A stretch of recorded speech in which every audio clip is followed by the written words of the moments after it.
All right, I'm going to call this April 4th Sammamish Planning Commission meeting to order.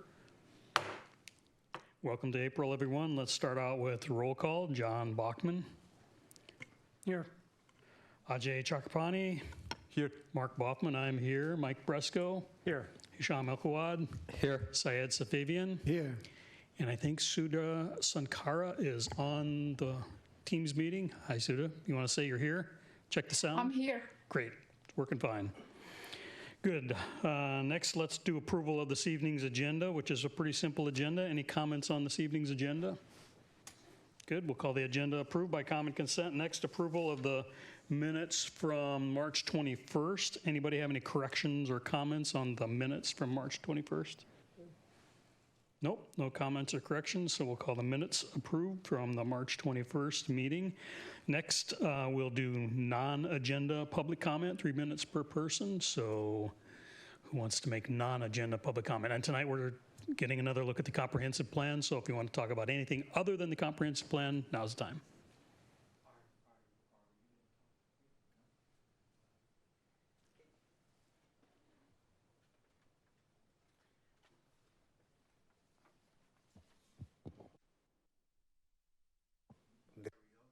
We're on. Am I on now? Oh, rock and roll. Hello, Planning Commissioners. Paul Stickney, Sammamish. This is a 90-10 comment. It's 90% non-agenda and 10% agenda. And the only reason it's agenda is I'm talking about 200 years here, where this planning horizon and this comp plan is 20.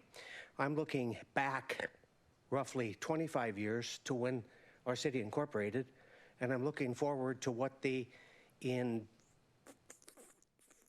spit out the D, the indigenous cultures call a 7-year or a 7-generation approach to planning, which is roughly 175 to 200 years.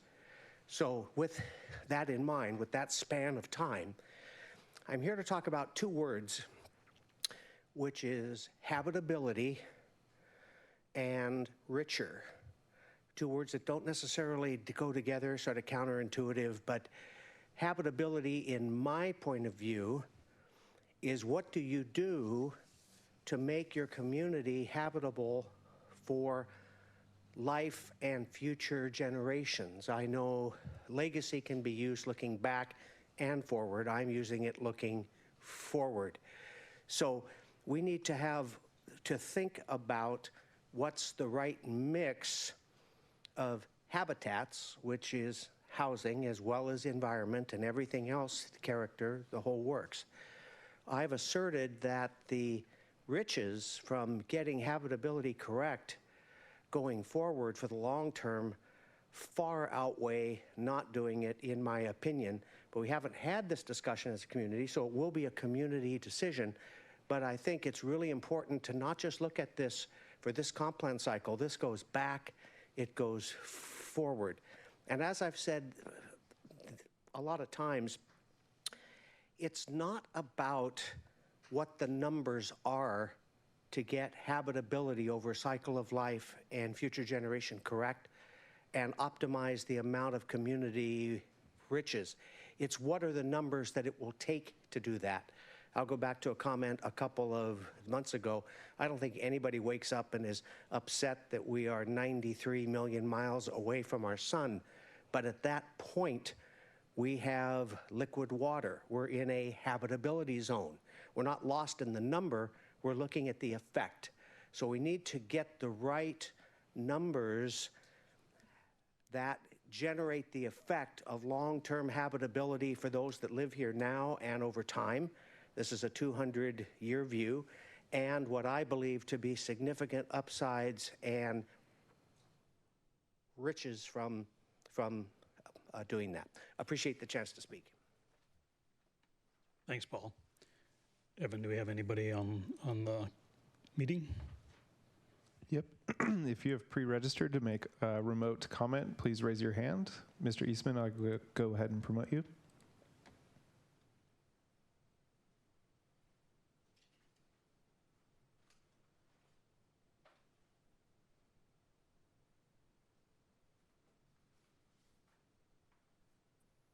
James Eastman, East Lake Sammamish Parkway. I'm not here to make a mockery of the system, but as you can tell from my voice, I'm not feeling very good, and I don't think I will be here for the 7-minute portion, so I'm going to trade for 3.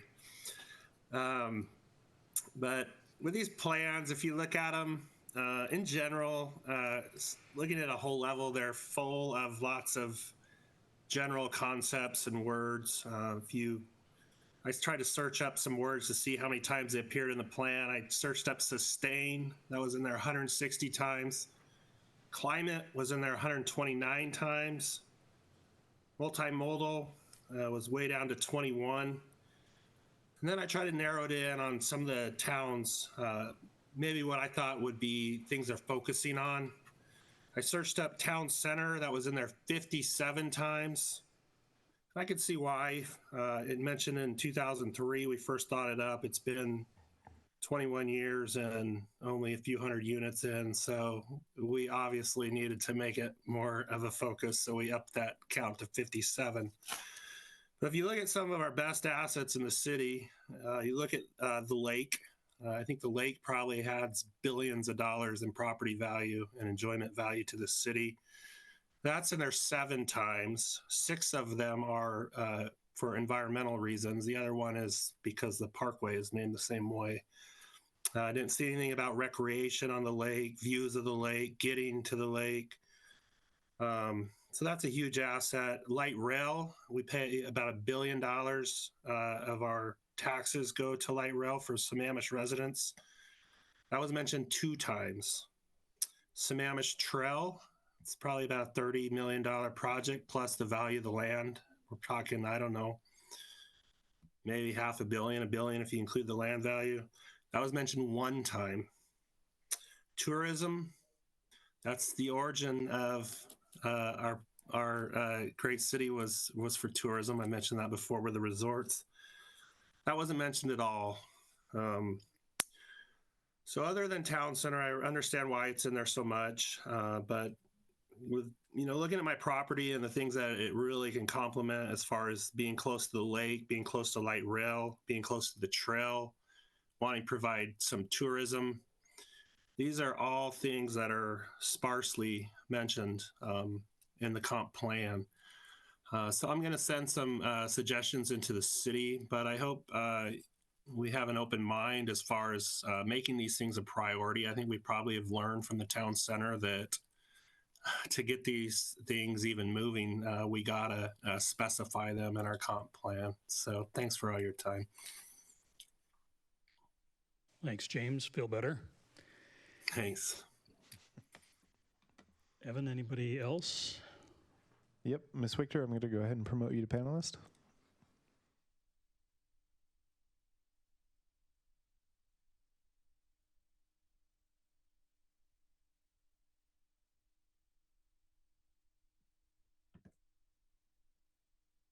Hi, good evening. Mary Victor. I've been in Sammamish over 20 years. For my non-agenda public comment, I wanted to talk about public comment because usually about once a year I talk on public comment for public comment. First of all, we are working on like the most amount of things that are really, really important that will impact us. I don't know if it'll go for the full 200 years as was surmised by Paul Stickney, but I think doing that look like what we do now will really affect what's here. And whenever you're doing land use planning, if you're doing easements, you need to say, these will last 50, 100, 150 years. Will it last 1,000 years? And you really need to think that way. So I think having a long-term view is super important. And I think that the changes that you make or don't make this year are very important. And on giving public comment, getting things in 3 minutes is really hard. There are people that are terrified of public speaking. There are people when they come in the room, they don't know what to do and they need some guidance sometimes. So if I'm there, I try to help them. One of the biggest things is just reading the agendas. Like the city council one is different than the planning commission is different than the parks commission. And then I don't even know how to do the art one because that's under parks. And I haven't tried the sustainability yet. But I think the city needs to make an effort to try to make things more parallel between them. And I know why we have the 3 minute you have to register ahead for your reasonable accommodation because we don't want the tragedy to happen where people go on and post things wildly. But what you're doing is you're punishing people that have never spoken before. And even the people who are regulars, we still have to remember to email in by 3 o'clock or we can't even speak. So I don't know if there's a way you could have like a list of like, I have to log in and give my email and I have to give my phone numbers. You have those, you would be able to match me up. And I'm not asking for special consideration. It just seems like anybody that wants to speak, we need to be able to try to take their input. The other thing that really helps is a lot of times we speak and nothing gets in those matrices that get updated for the next draft. And that's really, really hard to do. And then you end up saying the same thing over and over, and then you can't focus on real changes that you want. I think everybody's comment needs to be put in there, whether it's short or long, summarized in one word or a short sentence, or just pasted in and truncated off. I really, really think we need to try to do that. The other thing that's helpful is if when a change is made, like one of you likes a change and you make a recommendation, if you give credit and said, you know, we heard this in public comment today or yesterday or a month ago or over the years, then people know, hey, people do say things and they do take those ideas and use them. And then the final thing is you all sit up there on the dais and we sit in the crowd or we're in the cloud. And we don't really know all the time how to pronounce your names. And there's a personability that's missing. So maybe when you do the roll call, each person could just say their name the way that they like to have it said. So those are my comments on public comment. Thank you. Thanks, Mary. I think that was a suggestion that I learned to say everybody's name. Anybody else, Evan? No more hands raised. All right. Thanks to everybody who made public comment. Next, we're going to move on to our main topic for this evening, our next step on discussing the updated comprehensive plan. And I guess I'll just say between David, Evan, and Jeff, whoever's going to go now. Great. Thank you, Chair Bachman. Good evening, everyone. Jeff Arango with Framework, and I'm going to pull up our presentation.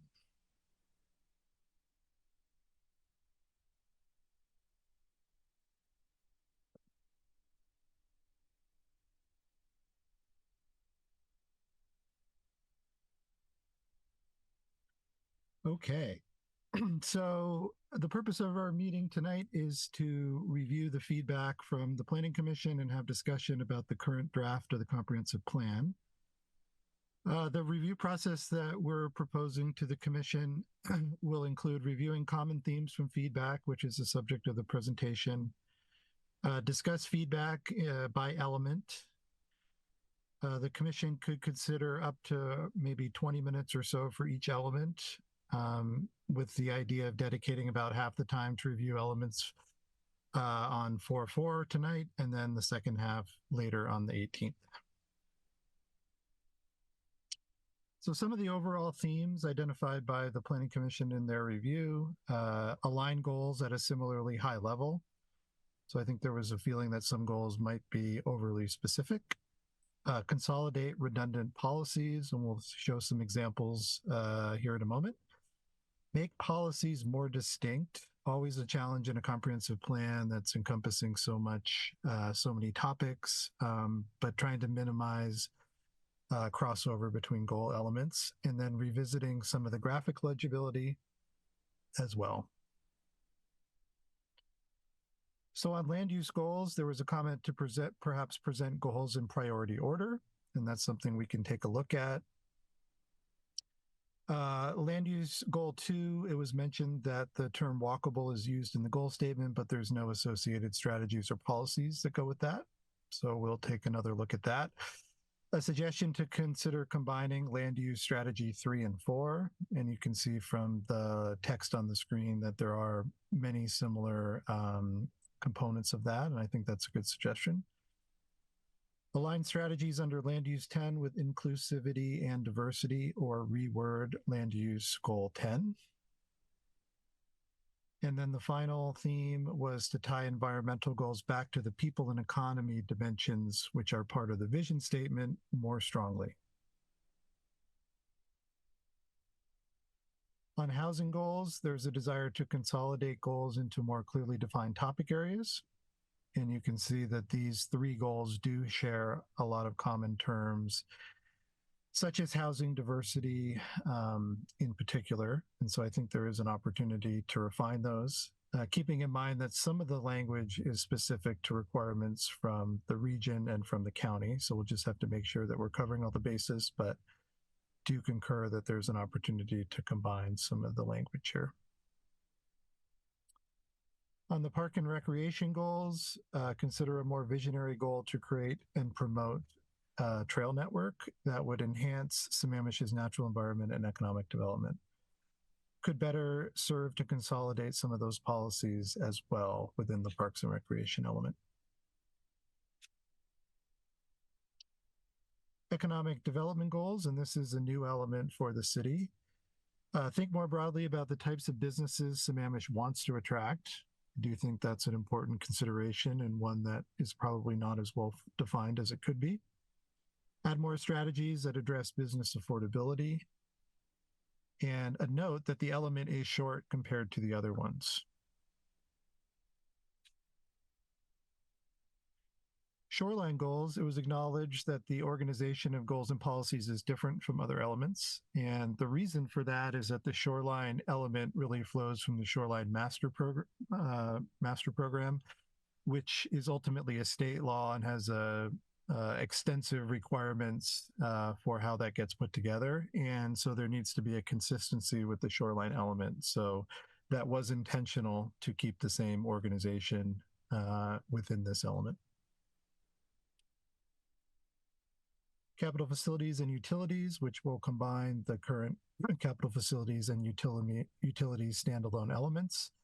A suggestion to combine capital facility goals 1 and 2, with both talk about having adequate public capital facilities and services to deal with growth and change. And I think there is an opportunity to fine tune those. And then a suggestion to incorporate a strategy addressing coordination with other entities such as ARC, state and federal governments, environmental agencies, and of course, all of the outside service providers that provide capital facilities and utilities to the city. Climate change and resiliency, suggestion to add strategy related to wildfire risk. It's a good suggestion and one we'll take a look at. In the future land use map, a suggestion or a comment rather, that the Pine Lake sub area, there's concern that increased density will exacerbate traffic on 228th. I would expect as part of that process, there would be a transportation component on the team that would be there to address that issue.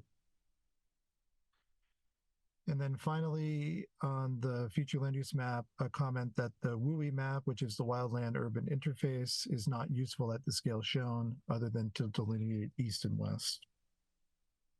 We had made some previous changes in how we represent that. We'll be happy to take another look and try to improve the legibility and scale of how that's presented. Some of the other feedback, looking at the scale of charts and graphics appropriately for pages for legibility. We have undergone extensive reformatting to get up to this point, but certainly still some room for improvement there and something we'll take a look at. A comment to note the Klahani annexation and population charts were appropriate given its big impact on population growth at the time of annexation in particular. Photograph examples, try to avoid Seattle examples whenever possible. Simplify the land use intensity curve pages, which is essentially just showing the intensity of the different land use classifications in the future land use map. And then revisit the housing unit deficit figure for legibility. So a little bit more on the review process as we are launching into multiple meetings here to review the plan. Just want to make a point that city staff and consultants are available to answer any questions outside of meetings that you may have. So if you have questions, feel free to bring them forward. Focus on areas that may warrant additional discussion and consensus among the commission. So if there's a major change or approach that the commission would like us to take, we'd like to, have some relative consensus from the commission on that, so we have clear direction moving forward. And where necessary, consider passing motions to give us that formal direction to make updates to the Planning Commission recommended, ultimately what we hope will be the Planning Commission recommended draft. And then just another reminder, we're going to review a few of the elements tonight, at least that's our recommendation, and consider spending up to around 20 minutes for each element. And then David is going to go over some of the maps on this slide. Yeah, before I get into this, can you go back one slide up, please? So I wanted to also just give a broader orientation about the longer term process for getting this up to the point of city council approval and certification by the state Puget Sound Regional, or I guess by the Regional Planning Authority, Puget Sound Regional Council. This is version 1 of what we anticipate will likely be 6 different versions. What we're doing now is on another path, on another channel, city staff are also working through the document, and we will be combining an amalgamation of the commission's comments, city comments and edits, and also where appropriate, public comment integrated into the draft. We'll then be pushing it out into a version 2, which you'll again have a chance to review, and then bring it back into version 3, which you'll be able to have in front of you for a final review and public hearing. Then it'll go to city council, and we'll be adding anything that you add as a result of your recommendation in public hearing, and that will then be considered version 4. The council will then review version 4, and we'll go through a similar exercise where additional edits will be made and refinements will be made. And then we'll have version 5 that they'll again get to see how those edits play out. And then ultimately that will be presented to them in version 6. Now also note that on several other channels, we're also taking this to King County for their review. We're taking it to Department of Commerce to work with them on some of the sections and ensure that we're compliant with many of the changes in state law. We also have our legal counsel looking at it to make sure we're compliant with changes to state law. And ultimately, there is one thing to keep in mind is there's quite a bit of language that you might come across in here that doesn't really seem like they would be words that the staff would recommend or that the commission would recommend, but that sometimes we're left with language that the state is really dictating that we include in the plan in order for us to achieve certification. So you might come across a section where you comment that, hey, this would be great to remove or modify, but we say, hey, we really can't make a change to that if we want certification. There are some things that the state really just dictates and are prescriptive, and there are others where the city has the ability to customize to fit the conditions of that community. So I just wanted to make sure everyone has that in mind as you read through the draft and we have these conversations. An example of that is the Shoreline Master Program components and the shoreline element. The shoreline element comes directly from the State Shoreline Management Act, and the city has limited ability to modify the components of its Shoreline Master Program. So largely it is just an inclusion almost as a reference. However, if you do have things that you think you would want to see changed in that, we can hold those for when we are formally required to go through some of you on the commission have lived through the last Shoreline Master Program update, and we'll be going through that again here on a standard cycle, and we can hold any comments that you have for that time when we do go through that, because there is a scheduled periodic review for that. So just want to make sure everyone's aware of that as well. So if you could go to the map slide again.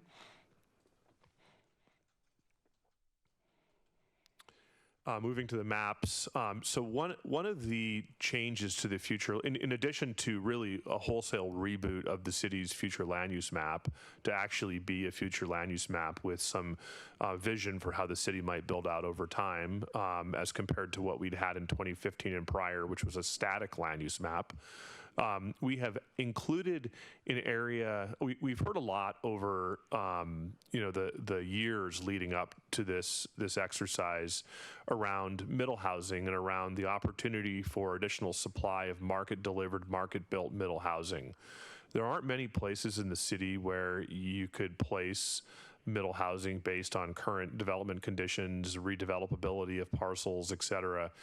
There is one area that we did identify in our review. So we've been hearing lots of public comment about that over the years, and we did an effort where we took the map and we looked at the different conditions on the ground, and we looked at the parcel database, and really out of all the places in the city, the one place that stood out the most was parcels adjacent to and west of town center along Southeast 4th.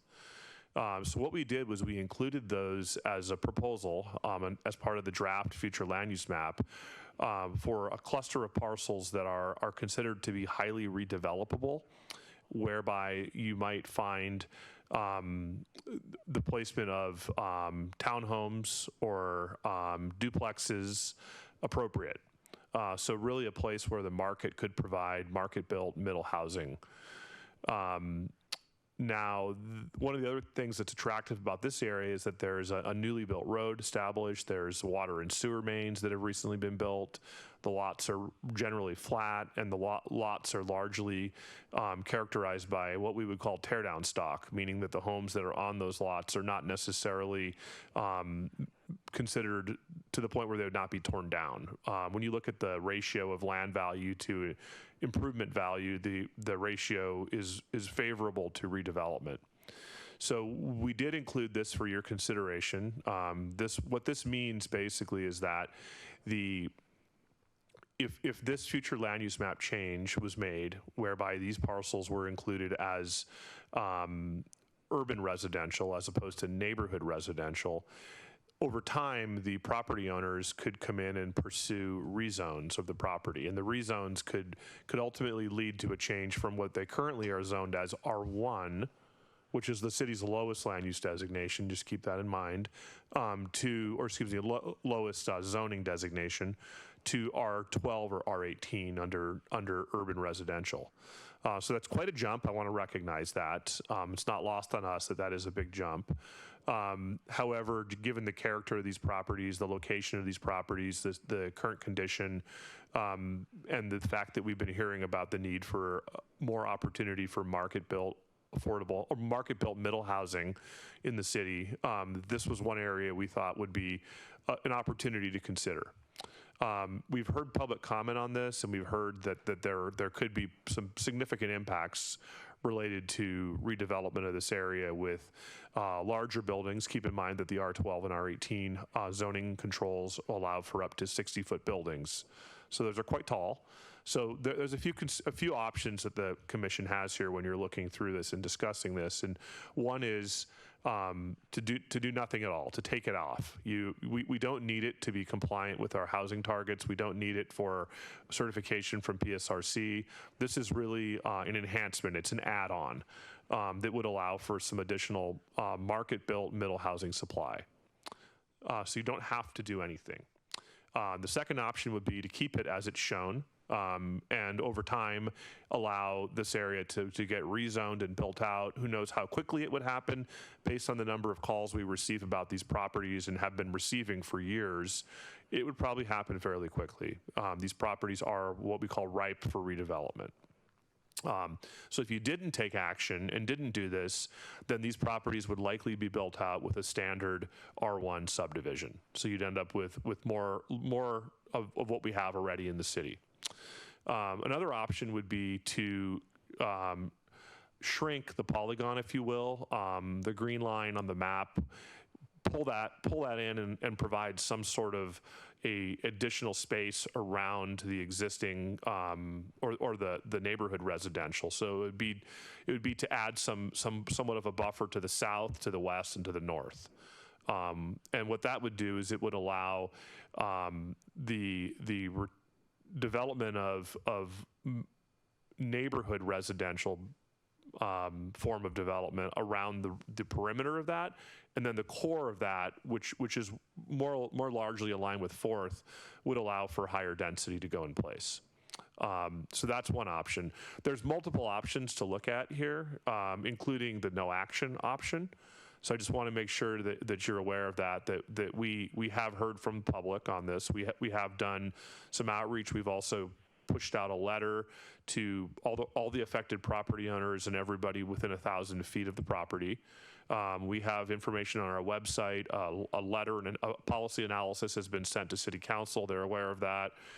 So really at this point, we're wanting feedback from the commission about what the right size of this might be and if this is even appropriate at all. So With that, I'll turn it back over to Jeff or to the chair, and I'm happy to answer any questions about this as the evening progresses. Thank you.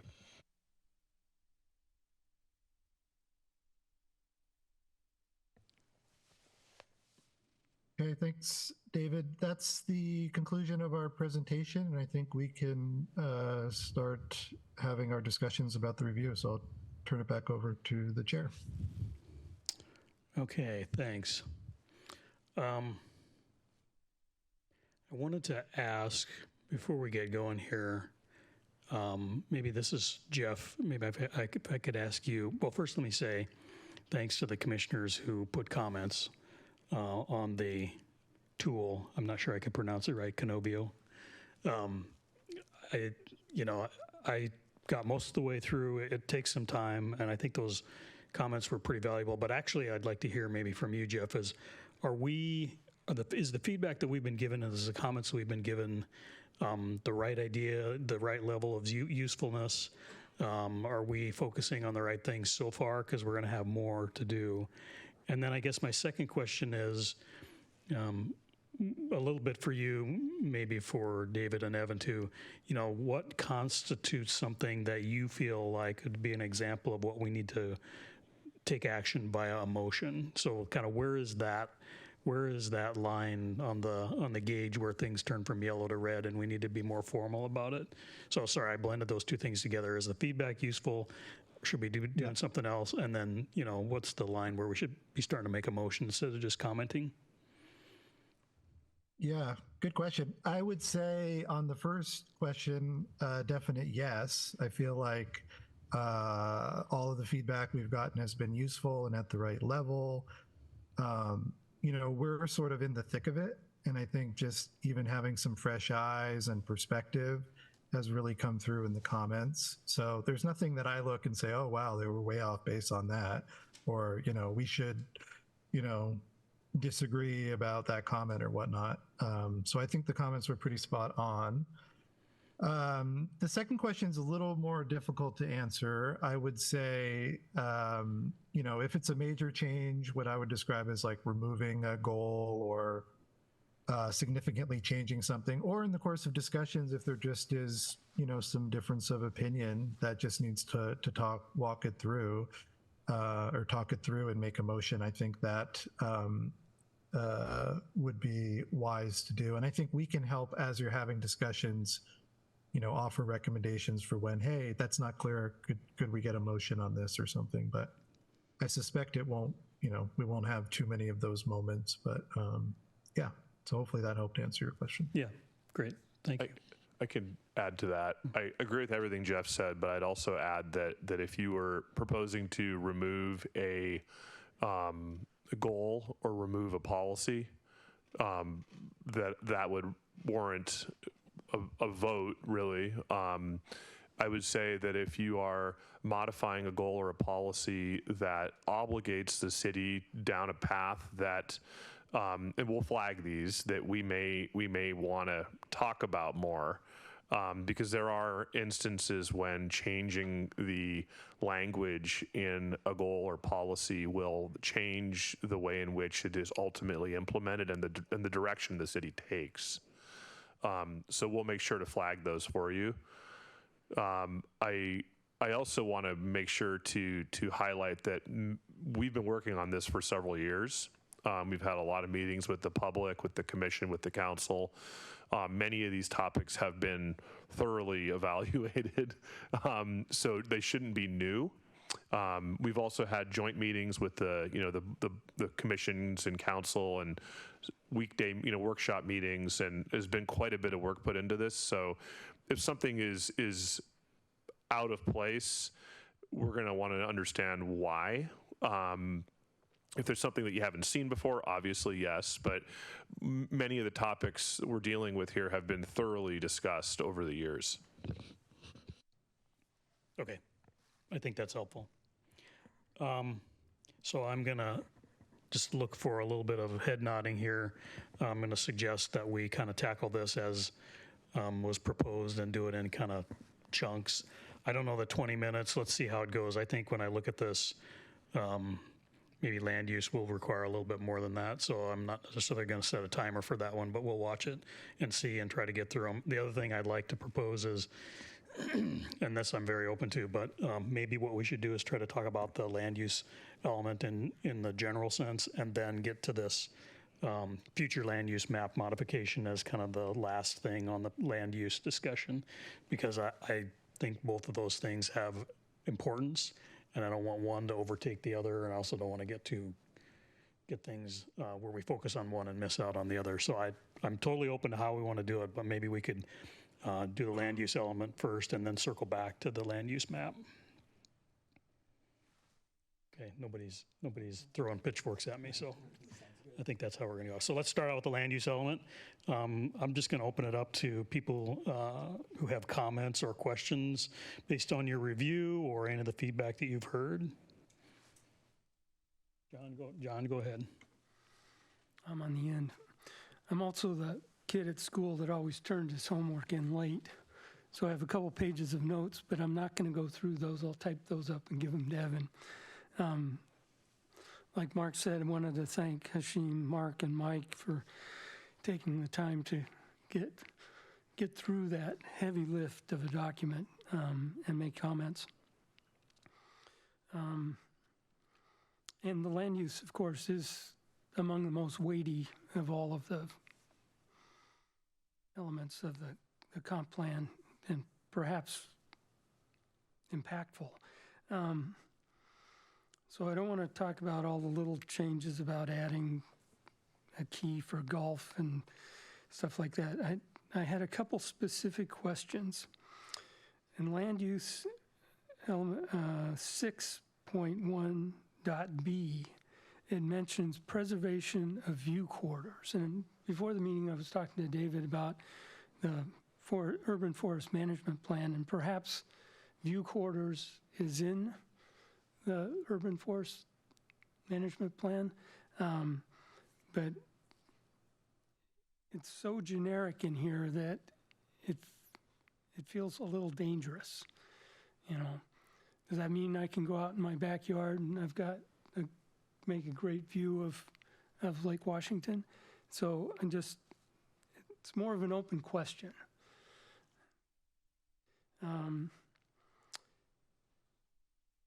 And then my other question is, David, land use 10.5, why would we pursue a regional growth center? And what is a regional growth center? It's not defined anywhere.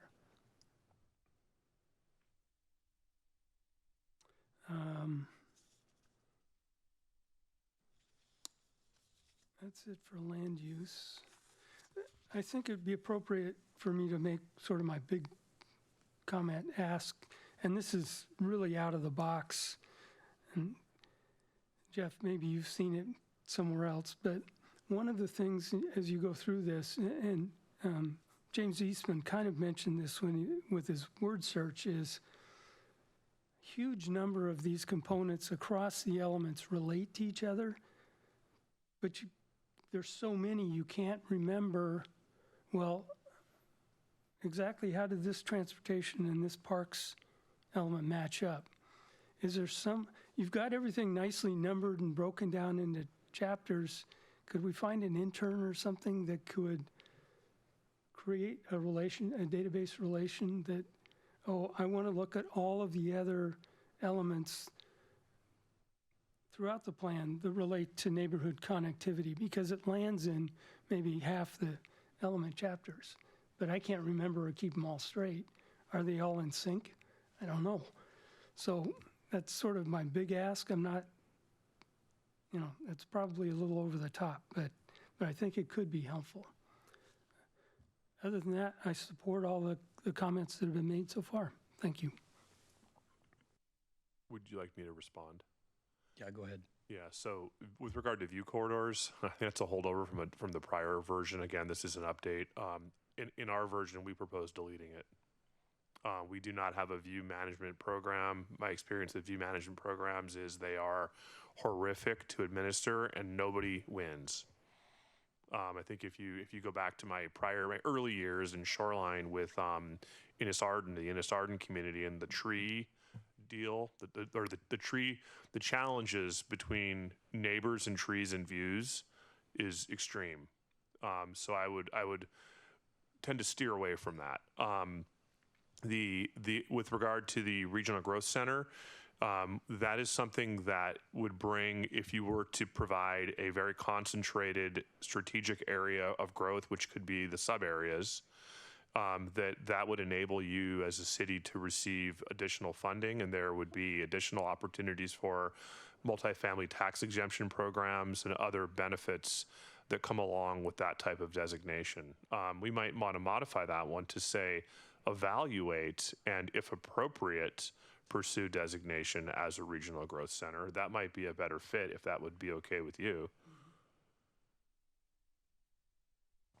Can I just ask, follow up to that, is if we pursue that, does that change the way that we're evaluated for housing number assignments? With regard to the regional geographies in PSRC's vision, Yes. it could result in So when something we're given different. a target of whatever it is. It could put us in a different category going forward with the next round of vision. It also requires a certain number of activity units, I think, that you have to hit in your designated area. So that would be another thing to look at as to whether that matches up with current land use or whether we'd have to be making some potential changes there. So those are things that we can do a little more research on. Since I'm looking in this direction, Ajay? Thank you, Chair. I just have a couple of questions. And this is not questions. This goes back to what Commissioner John was saying. I'm looking for some direction over here. I was going through the document, and then I got to the stewardship section, the land use 13.3. And it basically said, preserve in perpetuity land used for wetland mitigation. Right? And then I started thinking, as we are working through all of these things, are we inadvertently doing something that is going to hamper that wetland mitigation goal that has been set up? Should we do something more than just look at this as an overall one? Are we missing something in this whole thing when we have to look for preserve in perpetuity the land use? Do we say, oh, we've got this thing, we made this an R18, but we think this may become a problem for land use 13.3? The answer may be we don't at this moment. We're not there yet at this moment. It just came up as I was going through it to say, oh, I probably got it wrong. And this is on page 64. Was that I'd have to ask, was that a policy then, right? Was it a goal or policy? I didn't even think of that. This is, I think this is a goal. I'd have to open that section of the document. I don't know if I can. Page 64. Page 64. What? LU 13.3. Generally speaking, in order for us to be compliant with best available science and with our critical areas ordinance, which we're also working on updating, as you're aware, there's a requirement that when compensatory mitigation is used in order to allow for some buffer reduction or some level of impact to a wetland or stream or other critical area, the area that's used for mitigation needs to be set aside for preservation in perpetuity to ensure that somebody won't impact an area here and then say, oh, I'm gonna counter that with mitigation over here, and then turn around and mow that down or fill it or something, right? So the idea there is that it's preserved over time. But if we could take a look at what it is, stewardship. So see here, it says preserve in perpetuity land used for wetland mitigation. Right? Require a project proponent to provide monitoring and maintenance of conformance with city standards until the success of the site is established. And I was like, whoa. Yeah. How do I, when we are doing this thing, and when we go through this and we go through each one of those things and we say, okay, we're going to look at how to improve bike paths and trail paths and all of those things, how do I make sure I'm not coming in conflict with 13.3? Yeah, so you bring a good point up. We should refine that so it's specific about the actual mitigation effort. So what happens is, so say you have a property that you want to develop that's got a wetland on it, and you need to reduce the buffer in a certain area so the geometry of the home can fit on the property. Yeah. And the code allows you to do that. But what the code requires is that you add buffer in another area, and that's considered mitigation. And what this is saying is that we want the developer or the builder or the owner of that property who is impacting a wetland buffer in one area and making that mitigation enhancement in another area to guarantee it. So they're guaranteeing through the success of that and making sure that it's established. So we usually do that by requiring that they do a performance agreement and they have a financial security device, a bond that guarantees the success of that, and they have to monitor it every year and provide us a monitoring report to show that whatever the establishment rate is that they had planned it for is being met. And if it's not being met, then they have to implement contingency measures to correct it. And what this is doing is, this is overly wordy, and in our version of this, we had trimmed this down to, I think, one sentence. But your point taken that we need to definitely make sure this is not saying that the whole site is successful. Yeah. That it's really focused on the success of the mitigation effort. Yeah, exactly. Thank you. That was great. Thank you. You summed it up perfectly fine. The second thing was about promoting growth management strategies that protect air, land, water, land. That's 13.5, and embrace evolving technologies and strategies to support environmental stewardship and sustainability. Doesn't the climate action plan do that, give us direction for that, or is this more than what we are doing with climate action that we have to look for in this case?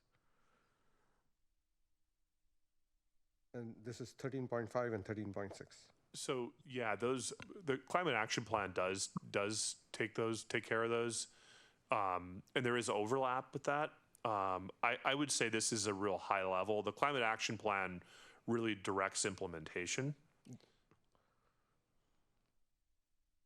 Got it. So this is just an overall. This is a high level direction that we need to promote growth management strategies that protect air, water, land, and energy resources. So the plan itself discusses how. Got it. Yep. Got it. Okay. So I was like, okay, that gets the literal part of it. Am I missing something else literal in this thing? So that's great. And the last thing that I had goes to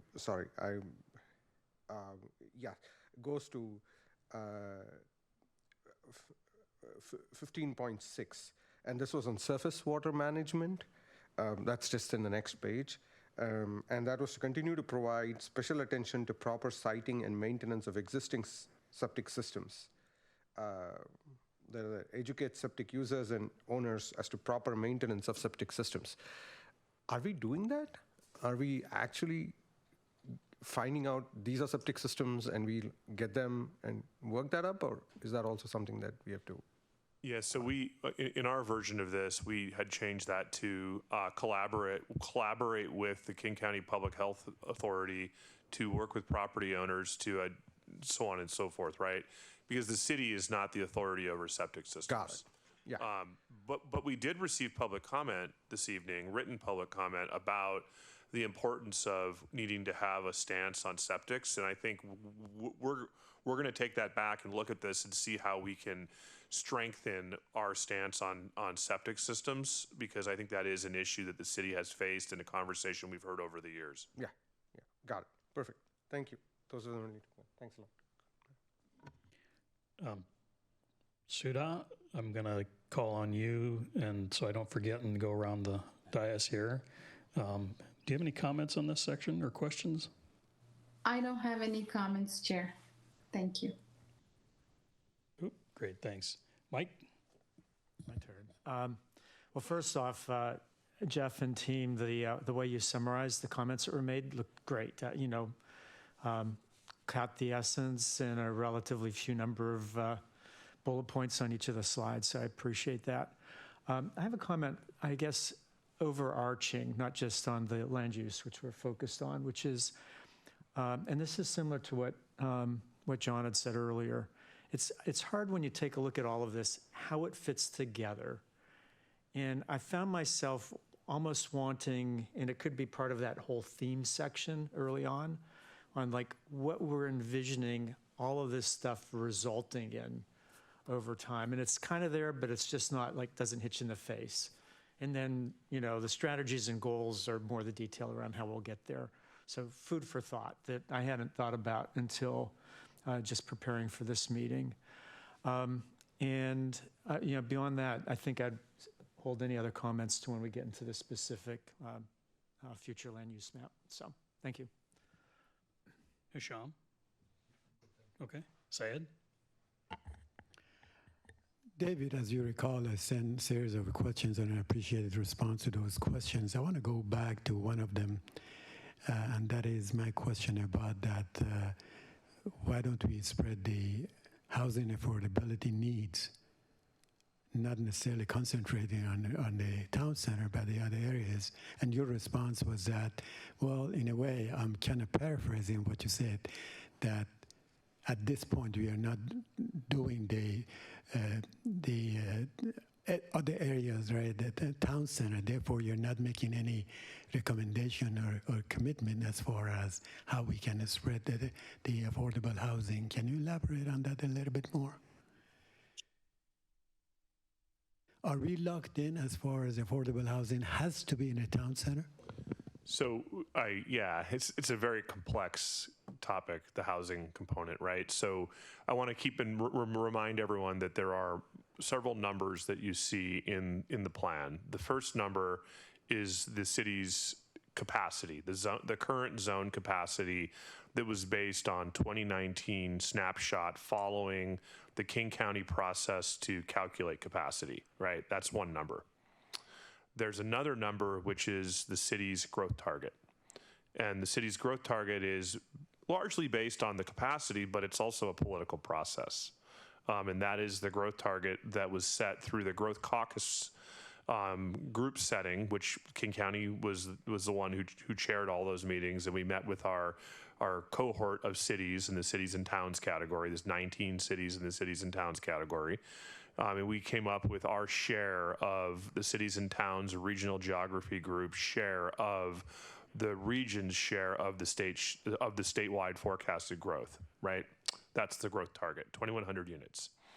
Then there's another number which recently came to be assigned to the city, which is the result of the legislature's work on housing back in 2022 under House Bill 1220. And under House Bill 1220, there was the state obligated itself to forecast the number of housing units that were forecasted as needed by within a certain sunset, and then disaggregated that down to the counties, who were then obligated to disaggregate that down and break it down to the cities. So we were assigned an affordable housing target, which happens to be the same number as our growth target. It's very confusing. It's an affordable housing allocation, but it's different. It's not the same. So we have 2,100 units of affordable housing that the city is required to accommodate. We don't have to build it. We just have to show that we have zone capacity to accommodate it and that we've removed barriers to it potentially being delivered. If a big bundle of money were to fall from the sky and with a requirement that we build affordable housing tomorrow, they want to know that we would be able to do it in the city. So we don't have to build it. So one thing is that in the plan, you'll see that if you look for what's called the bonus parcels or the housing and the housing element, we'll get more into this, and Jeff can probably explain this more elegantly than I am. But there is a strategy for compliance where we show where the range of affordable units could go, and they're not in the town center. There's a portion in the town center But we have a strategy that shows how these are spread around the city. It largely relies on faith-based parcels, on publicly owned lands, and on the existing zone capacity of the centers, so Klahani, Pine Lake, and Inglewood, and Town Center. All of those combined makes up where the 2,100 units of affordable housing are allocated to in the plan.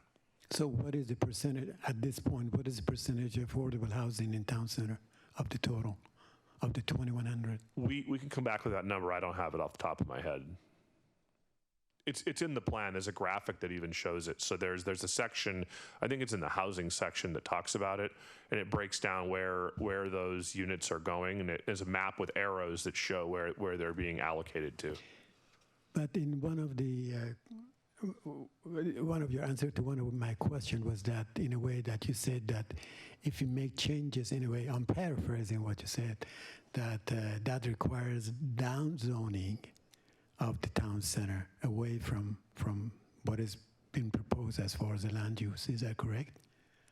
If you take away portion of the 2,100 and spread it into, let's say, Klahani and the other sub areas, away from the town center, why do we have to downzone or change the zoning? No, I'm sorry. Downzoning the town center portion of the land use. So I don't believe I used that term, and I'm going to find I'm it kind right of paraphrasing because I saw that comment made. So that is not going to be an issue, is it? That if later on through the sub area, the city decides to spread the affordable housing to, let's say, Klahani or Inglewood and the other sub areas, that would still meet the Comprehensive and Growth Management Act requirements, right? I'd like to find what I actually wrote, so bear with me.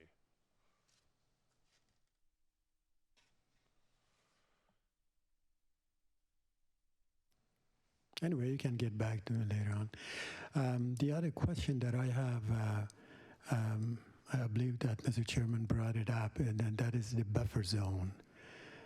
These lines that I saw in I believe that the second slide that Jeff showed us, there is a clear delineations. Are these include some buffer between the high density and the medium density and low density? So I'm still looking for the, because I'm sorry. I want to just respectfully, I don't like to have words be used that I said, such as downzoning, because those have large implications. So I want to make sure that I am factually responding with what my response was.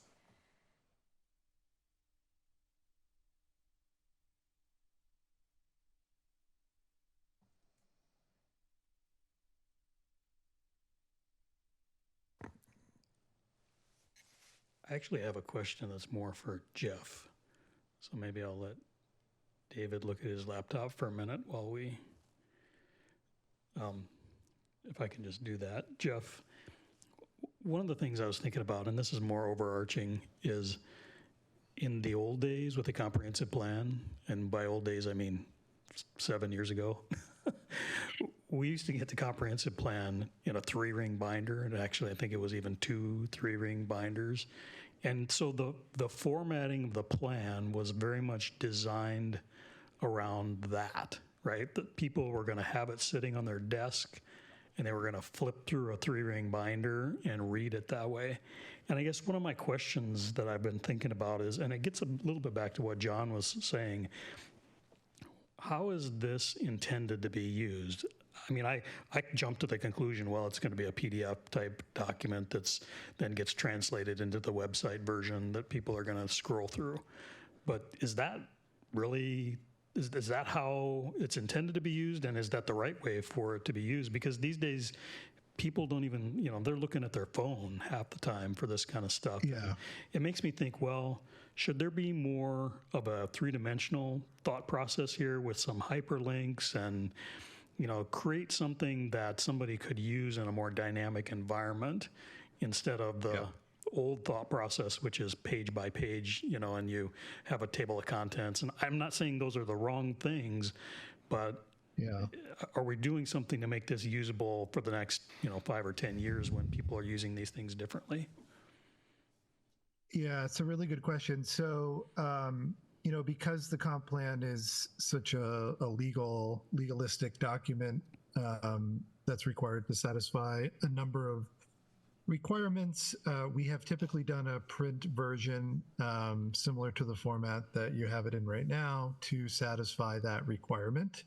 However, we have done 2 projects and we've built a number of other websites, both for things like engagement, but also as actual products for clients. And we're huge believers in that. We did, I think, the first web-based plan in the state for the city of Airway Heights.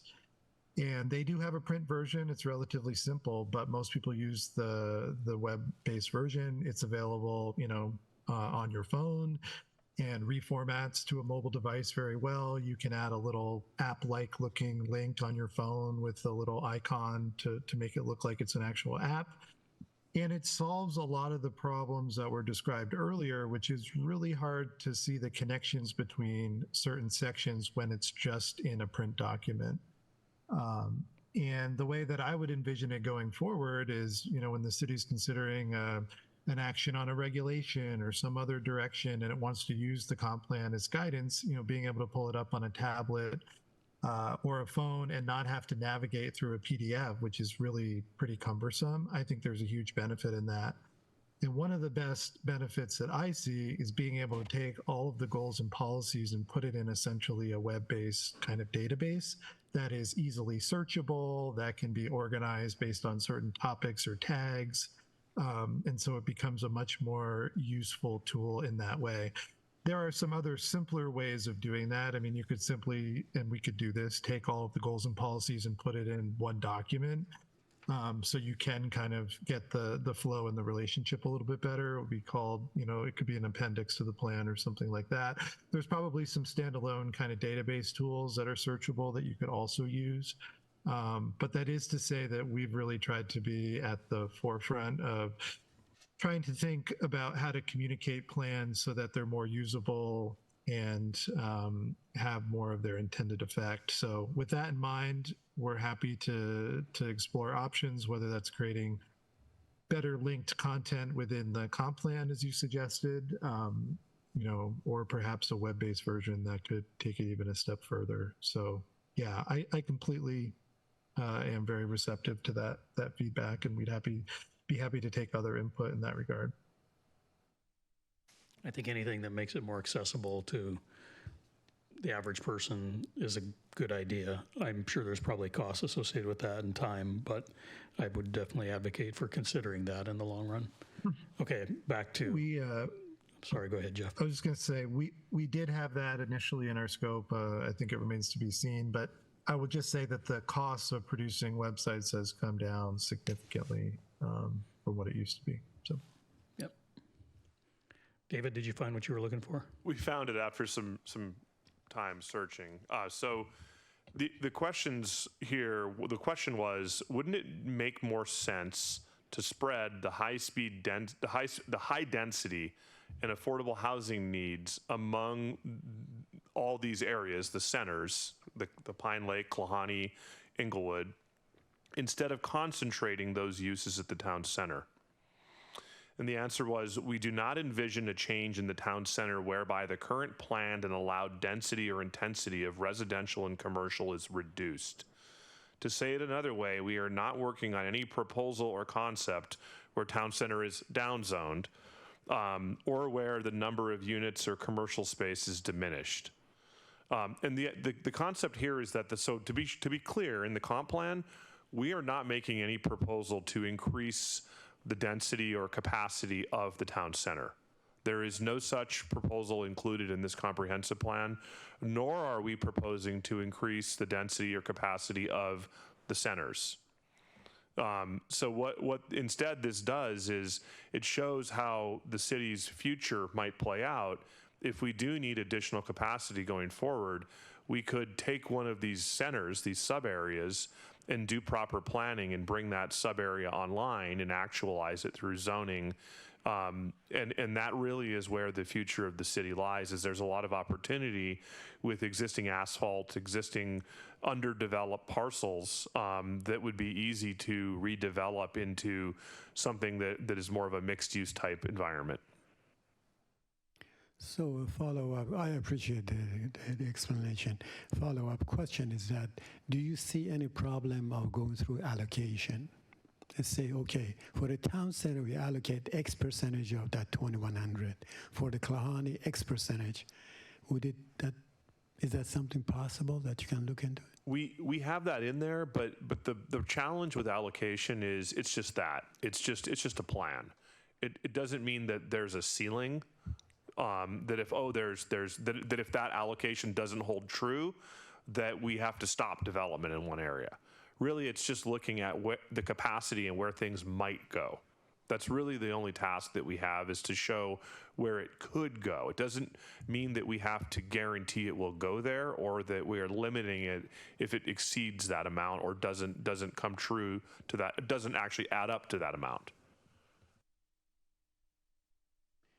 Okay, if that is the case, I guess that at this point we'll leave it there. The follow-up question was about the buffer zone between the high density and medium density and low density. And the second slide that Jeff showed us, I believe that was your map that shows some oranges and yellow and all that. Is there any way that we can provide some buffer area and recognize it with some kind of, I don't know, medium, not medium density, but something kind of abruptly going from 18-story high to a R1 zone, as the one of the homeowners brought up at the last meeting. So yeah, so that is a great comment. Just to clarify, it's a 60-foot height limit as compared to a 35-foot height limit in the R1. So that's the difference. But yeah, that is something that's completely appropriate for you to consider. Now, to be clear, we're not proposing any other changes in zoning or anything else in the entire city at this point. So we're not talking about adding buffers or other things to other areas where we currently have existing built conditions where that condition is present. It's only this area where that change is being made. I just want to clarify that. Is that correct? Yeah. Okay. Thank you. So I think we've moved on to the future land use map. Anybody have comments they'd like to make about the proposed change to a future land use map and or the specific change that we're referencing here just on the west side of the town center? Go ahead, John. Jeff, could you pull up the, no, there we go. He's going to pull up the map again.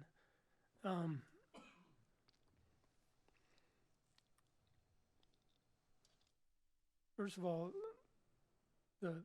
David introduced the idea of the future land use map not too long after I joined the commission, and explained how it would work with potential changes going forward in the comp plan, and fully support that to give that level of forward-looking flexibility.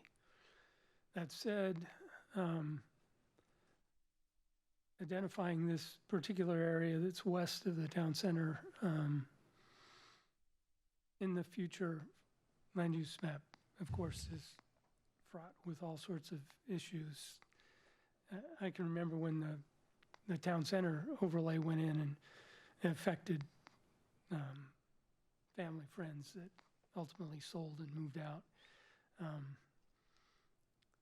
So I don't think a no action would be appropriate given the general lay of the land, so to speak, in that western zone. But if others have said perhaps more buffering between town center, urban residential, make it its own little wedding cake kind of thing. And I don't know what that would look like and which parcels would be identified. David, have you and staff tossed around ideas on what a more transitional. So a couple things stand out, and this is based in part on public comment, based in part on my analysis following public comment, is that the wedding cake already is in place with the town center, and that the TCC edge of town center there, where Brownstone's E West is proposed and is almost about to be built, is being built at a density of about, I think my conclusion was 7.6 dwelling units per acre. So between 7 and 8 dwelling units per acre. And that there is a height limit in that area also that is already lower than what the R12 or R18 would allow. So my recommendation would be that you consider an alternative, and whereby you create a buffer, whether it be, you could tell me the number, 50 feet, 100 feet to the south, to the west, and to the north, that allows for a continuation of the neighborhood residential onto those properties and would limit any rezoning up to R8, but that you also put a note on this that would limit the overall height on this property to something like 35 feet, which is consistent with the TCC, or to make it the same height for the area that is what you want. You want consistency between the TCC to the east and any area that would be potentially upzoned to R18 or R24 to not exceed that height. That note about limitation on height in this area of urban residential with a perimeter buffer of where the neighborhood residential encroaches further into the property and it shrinks the polygon would be, based on what I'm hearing from public comment and based on looking at how it all fits together, something that would provide a predictable protection to the neighbors. It would provide a transition from the lower density to the higher density, and it would ensure that buildings that match the scale of what was intended along the edge of town center is consistent, and that it also provides a limit on the impact of building heights to the surrounding residential neighborhoods. And it would really push is 2 or 3 story townhomes in that area, which is really the middle housing type that I'm hearing the most about in the city as being desired. Right. So since you all have given this a lot of thought, would it be appropriate for you to come back with a more concrete proposal, since I'm not a land use planner? Absolutely, and I'll work with Jeff and team on that, and we can come back with an alternative and see how that works. And then we still have additional meetings, so we can continue to work on that. Others? Mike, go ahead. I have just one question. Sorry, I have just one question, and this is also to Jeff. I've been looking at this, and this may be a stupid question, but we are talking of a population expanse of about 10%, a little over 10% in this whole plan. I have not seen anything about parking. I assume that then when we are talking of town center or anything like that, the whole concept of parking will be within that parcel, like it is right now for the YMCA, or like it is right now for Southeast 4th or something like that. So is that the understanding, that that'll be the case and we don't have to worry about it? Because you give examples in there of Seattle and all of these places, and I'm like, there's all street side parking that's available over there. Now we're going to increase the population by 10%. People are going to come, their friends are going to come, relatives are going to come, they're going to have barbecues. Where is all the parking? That's a really good question, and a topic that we first addressed as part of the Phase 2 development regulations in the neighborhood design section. And I would say our philosophy is really about right-sizing the parking. So if there is street parking, factoring that in some way. There are, of course, off-street parking requirements that vary by use for all development, and that includes the town center, of which we've been just going through those as part of our code audit work. There is also in the town center code an emphasis on structured parking so that you're minimizing any surface lots. There is also some provisions for shared parking, which is much more efficient, both environmentally, economically, et cetera. And there is some provisions for applicants to propose site-specific parking solutions that can be reviewed and potentially approved by the city. So I would say it covers all of the bases, but does not take a one-size approach. Certainly, if there's no other parking available, the expectation is that you provide it on site. But if there, were a public parking lot or on-street parking or a lot within certain proximity that could be shared, those things would be factored in. But the sort of baseline assumption is that developments will provide their own parking on site. Got it. Thank you so much. Jeff, do you want to talk just for a second about the effects of HB 1110 on residential parking? Yeah, so HB 1110 and House Bill 1337, which is the accessory dwelling unit bill, put some limitations on the amount of parking that cities can require, and it varies by lot size. I believe the cutoff is around 6,000 square feet, but it basically says that the city cannot require, I think in certain instances, more than one stall per unit. I believe there is a study and a process that the city could go through to demonstrate that it needed more than that if it felt that way. But there are some restrictions on how much parking can be provided because it is such a big factor in terms of affordability. So those would be things that we'll be looking at more intently and incorporating into the code as part of our HB 1110 work, and we'll be bringing all that back forward to the commission. Mike, go ahead. Yeah. Hey, I have I guess, one or two clarifying questions. One is, and I forget if Jeff, you had said this or David, but this proposed urban residential area, that is not required to meet our housing requirements or goals, right? Right.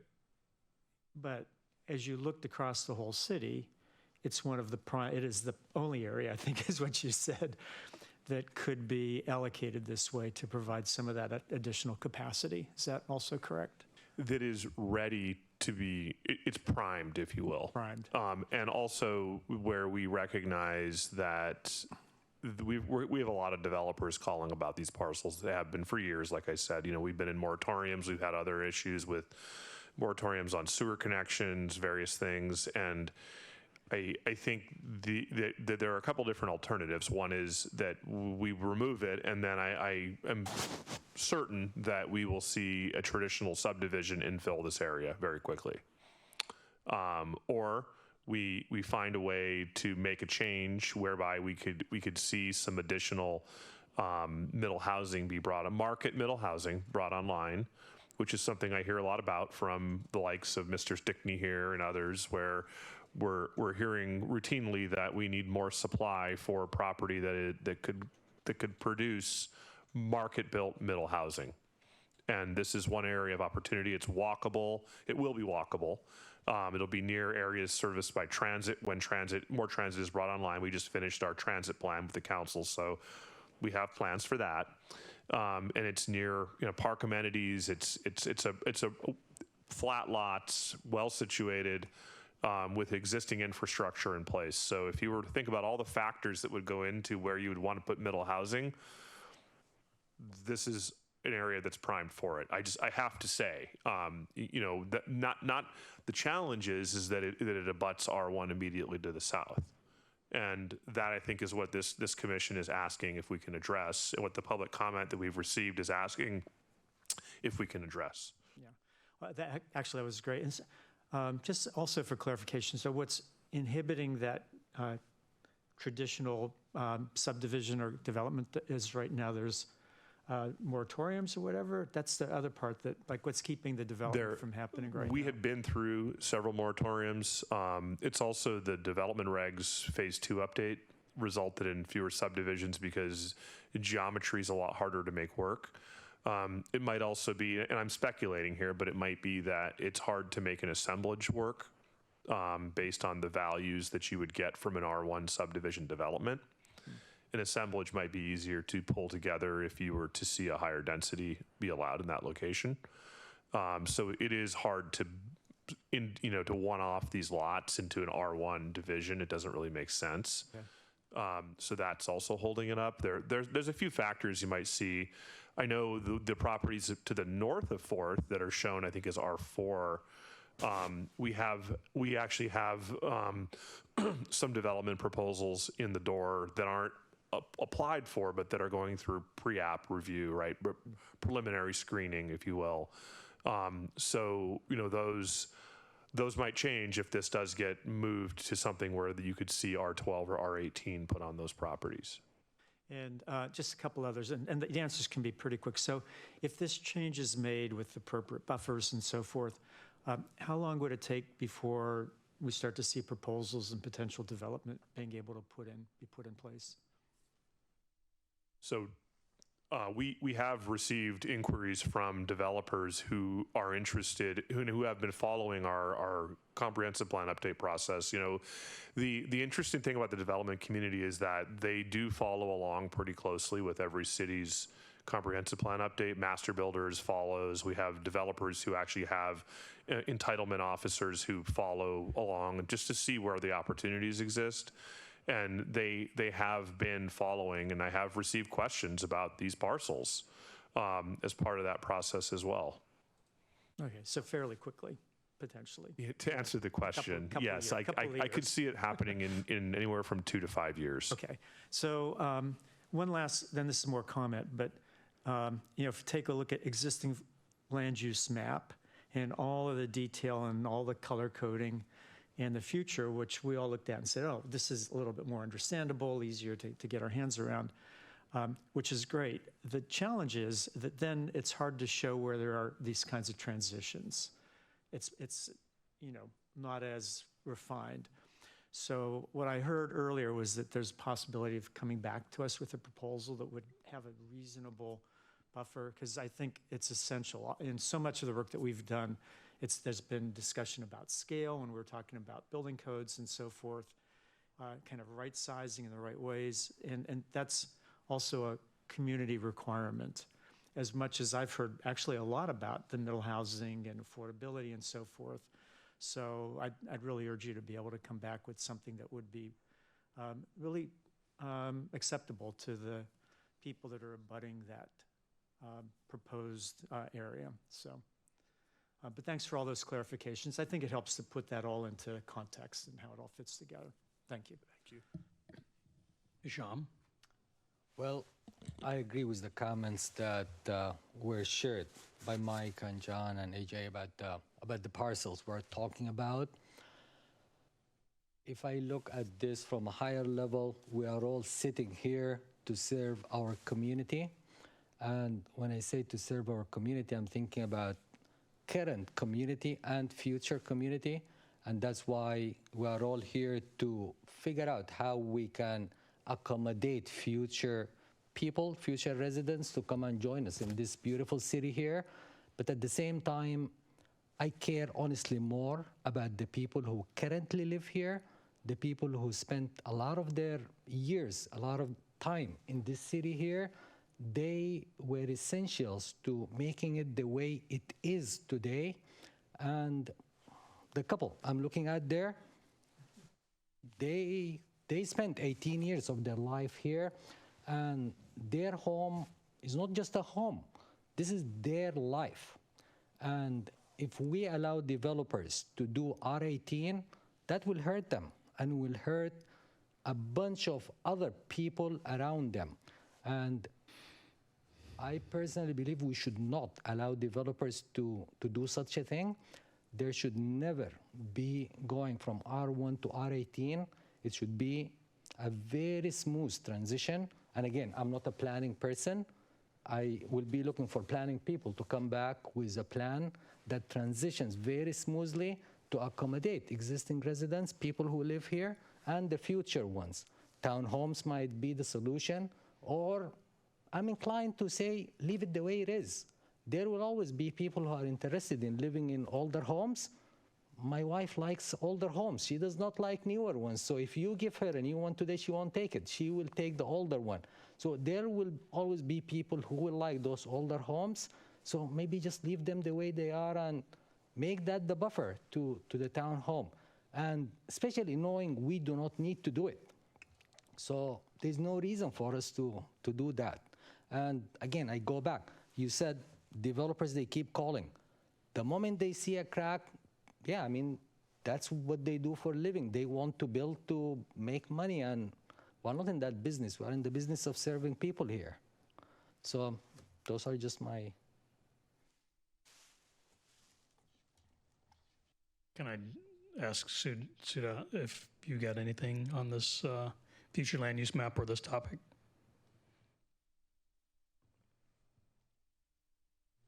Sorry, Chair, I was having a hard time with the computer. No, all my questions actually Mike asked them, so thank you, David, for the clarification. I'm learning a lot, so thank you. Okay, Syed.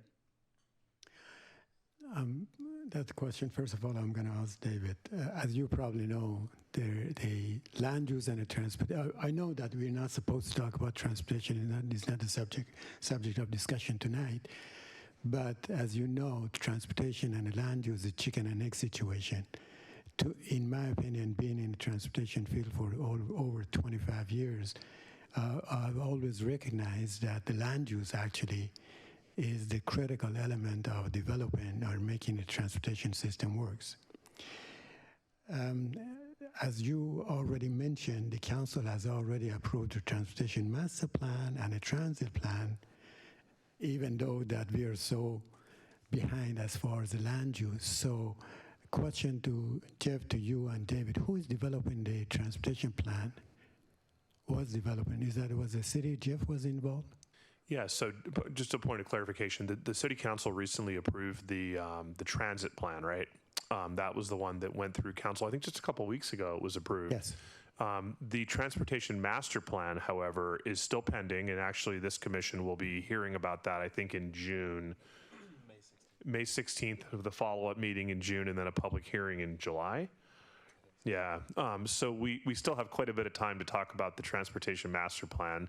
And absolutely, you're right. Land use and transportation are directly related, and one affects the other, and it flips the other way, right? So it's absolutely imperative that if these properties are rezoned down, if we do go forward with a future land use map change, that in order for the properties to then be rezoned to actualize the change, there would be transportation analysis to determine if the system at that time can support it. If it can't support it, then the rezones would be denied. It wouldn't be the right time, and the rezone would then be, they could attempt to rezone at a later date once the city had made improvements to the transportation systems that could support it at that level at that time.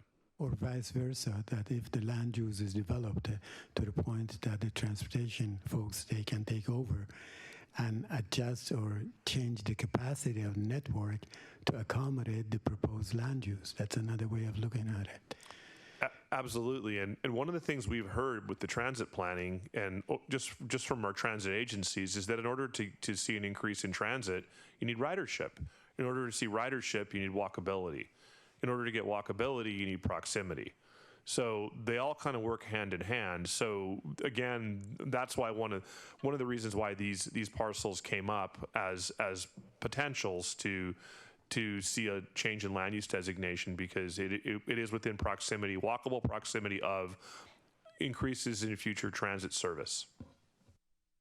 Is there, and I know again we are not talking about the transportation, but I want to kind of point out the importance of somebody should look at the function classification of roadway network in the light of changing the land use, because the network as it is right now, as you know, we don't have that much of east-west, and as a matter of fact, some even north-south roadway to accommodate even the existing land use, let alone the future. So I hope that somebody would look into it in the context of changing the land use and the effect of that on the transportation network. It's a great comment, and as we continue to work through the comp plan, if this is something that the commission would like to see us move forward with in some form, we would then continue with that work. And as you know, the city is in transition with its transportation engineering services. So we're in the process of procurement for a new traffic engineering consultant. And once we have the new traffic engineering consultant on board, we would be working with them to analyze the impact this might have on our network, like you suggest. And I hope that we would get a chance to get some information from them, maybe introduce them to us, so we have any question we can ask. I'm sure you'll have opportunity to meet them here, like we did with TSI and Victor Salaman. Thank you. Thank you. So to wrap this up, and I've failed to manage time appropriately, I'll admit it, but to wrap this up, I'll just say my perspective on this is looking at the picture conceptually with logic, it makes some sense. Thinking about, and I haven't done this, walking out there and looking at it on the ground, it may be a different story. I guess I could be in favor of the concept of transitions out of town center into residential, as long as I could be convinced that when we do this, and I'm talking about process here, because we can talk a lot, but there's process that goes with this. And if there's a gap in the process, we can have unintended consequences. So I'd want to be convinced that the process would result in us saying, we can make this change as long as what will come out of the other end is, I'll be specific, but townhomes, cottages, duplexes that are of the scale that's similar to a traditional R4 residential. So not density-wise, but of a scale, right? Height, condition, sloped roofs, whatever it is. But there's a big gap between the comp plan and me saying that I want to see middle housing that is of a similar scale to the typical residential in the community. So somehow we got to bridge that gap or not make this change at this time, because we can't create what I perceive as the potential for a gap where we said we all agree that that's what we're going to do when it comes up later, but then somebody comes in and wants to build a 4-story, apartment building that's 20 feet from the property line, and we don't have the regulations in place to prevent that. Then all of a sudden, we're the ones stuck trying to stop. I mean, we just cannot create that unintended consequence. So that's my main concern with this, is that we're not careful and somehow we end up with something unintended. Our intent is to maybe use this as a piece of the city a little better, but not harm anyone in the process, and make sure that our efforts result in the outcome that we want. So as long as we can do that, okay, then let's talk about doing that. But if we can't be convinced that we can control that somehow or guide it in the right direction, then we should separate it from the comp plan. My 2 cents. Okay, let's move on to housing, which is the next element, and I'm hoping we can go a little faster here. So anybody want to start in with comments on the housing piece of the draft comp plan? Give you a second to refresh your memory. Trivia. 8.4 is missing a period.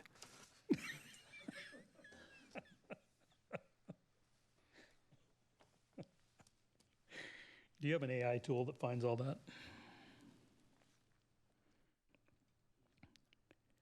Anybody have any housing comments they'd like to make?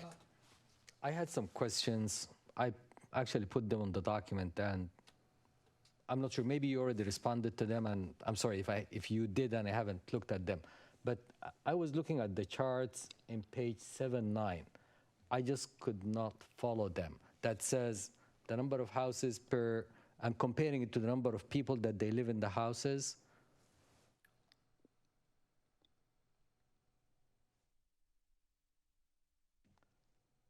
That's page 79 of the document. I would second that comment. I was confused by those as well. Yeah. So maybe, Jeff, if you can just help us understand how to read this chart. I think we are missing how to read it more than the information is missing.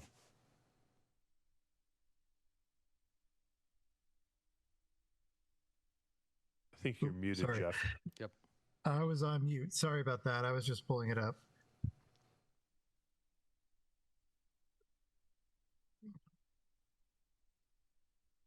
Okay, so this is looking household size versus unit size. Yeah, so this is one of the charts that we looked at earlier on in the process, and it has been reformatted. But essentially what this is looking at is household sizes and unit sizes in terms of number of bedrooms. And this is showing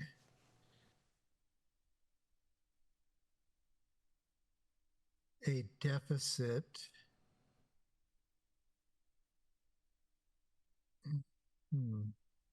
And maybe you can respond to us at a different time, because honestly, my mind was fresher than now when I put my notes. You can read my notes because I was comparing two different datas and two different charts, and the math was just not adding up.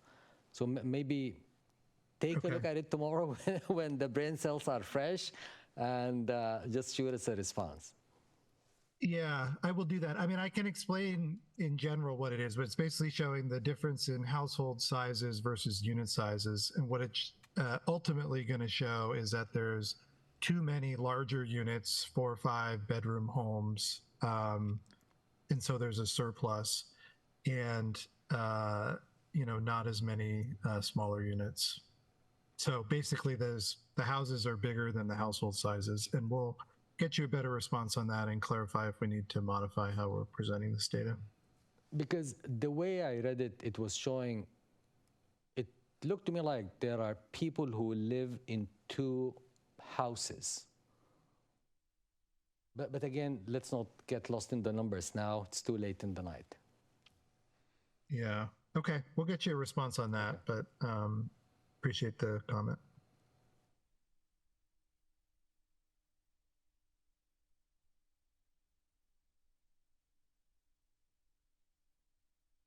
Other comments on the housing section or questions? Can you follow up on?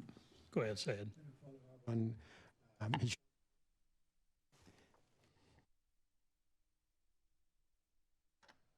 is there any way that Jeff, you can summarize what these 2 charts shows us? Number 1, number 2 is that can you compare it with the other cities and see where we are in comparison with the cities of the same size? Yeah, essentially, if you were to match housing and household sizes, it means we have a surplus of 3, 4, and 5 bedroom units that are expressed here, and we have a deficit in 2 and 1 bedrooms. If you assumed that household size and house size expressed in number of bedrooms would or should be related. So what this is saying, there's a lot of small households living in larger houses that might want to downsize but can't find those units because there's not enough there. And then if you compare Sammamish with other cities of the same size? Yeah, I don't know as we have done the comparison of other cities, but we definitely could take a look at that through one of the tools called My Sidewalk that we use to access and display this data. So we could take a look at it. My sense is that Sammamish would probably be on the high side of larger units based on this data that we're showing here and what we know about the community, but we could see how the data shakes out. So, and then the top one is showing how many households are within units of this number of bedrooms. So anyways, I'll get you a more detailed response, but that's what it's showing. And down here is showing the mismatch. And possible example of what situation is in the other cities. Yes. Thank you. Thank you. Jay, looks like you're about to hit the button. Go ahead. Oh, sorry. Okay, I just have one question. I'll ask that quickly. On page number 88, you have given this one around H8 of promote housing choice in walkable centers and near transit to expand access to opportunity. Sorry, I didn't mean you to go here, but okay, yeah, so this was the point that I wanted to do, but if you could go back to the graph that you had on page 79, I think. Yeah, this one. The graph here, we are having a large number of houses with more than 4 bedrooms. Where's the affordability coming in that point? Aren't we looking at high income? These two themes seem to be of, given where we are, if you consider baseline to where we are right now, this graph talks about more pricier places, and that goes against what I saw on page 88. Yeah, because this is showing existing. So existing may not match where we want to go ultimately. But right now, yes, we have a surplus or a, whatever you want to call it, large amount of larger, more expensive housing. And, when Mr. Stickney talks about the life cycle of housing, there may be folks living in larger units that want to stay in Sammamish and find a 2-bedroom townhouse. This would indicate that there would not be enough of those units in order to meet that. This does not get explicitly at the affordability, but it gets at the implied affordability of larger market rate homes. And that's where we go back to the future land use map and looking at market supply, that in order for us to have market supply of those smaller units, we need to have land that's zoned for those, and we don't. So that, I think, is the biggest challenge, is if you look at this graph, which is why we ended up looking across the city for that type of land that might fit the potential to add those smaller units. If you look at this graph, it tells the story about the situation we're in, and the action to get out of that would be to add additional land capacity for those types of units. Got it. So am I right in saying that our success of our planning would be to flip this graph up and have more of this ones? Yes, absolutely. And apologies, I can explain this graph in detail. Just give me a second. So the darker colors are the number of households, and you'll notice for each of the number of bedrooms at the bottom, there's 2 bars. The darker bar is the number of households, and the lighter number is the number of household units. And then this over here shows basically the delta between the two is expressed here. Correct. So the second one, which is the delta between the two of them, that should eventually flip. Yes. Or flatten. Well, that is exactly the right. Like I've been, hearing this in many communities that we've been working with, of folks that, were longtime residents of community X and needed a different type of housing, couldn't find it, and had to move out of the city. So I think we want to look at multi-generational housing, life cycle housings, more smaller units, and also, really address the affordability piece. Got it. Yes. So in responding to Commissioner Elkawad's comment that we want to take care of people who have been here for a long time, one of the things we have been hearing routinely in public meetings, mostly at the council level, is that we need to add additional local supply of housing to build smaller units to complete the life cycle of housing, because we basically, people reach a point where they have to move out of the city.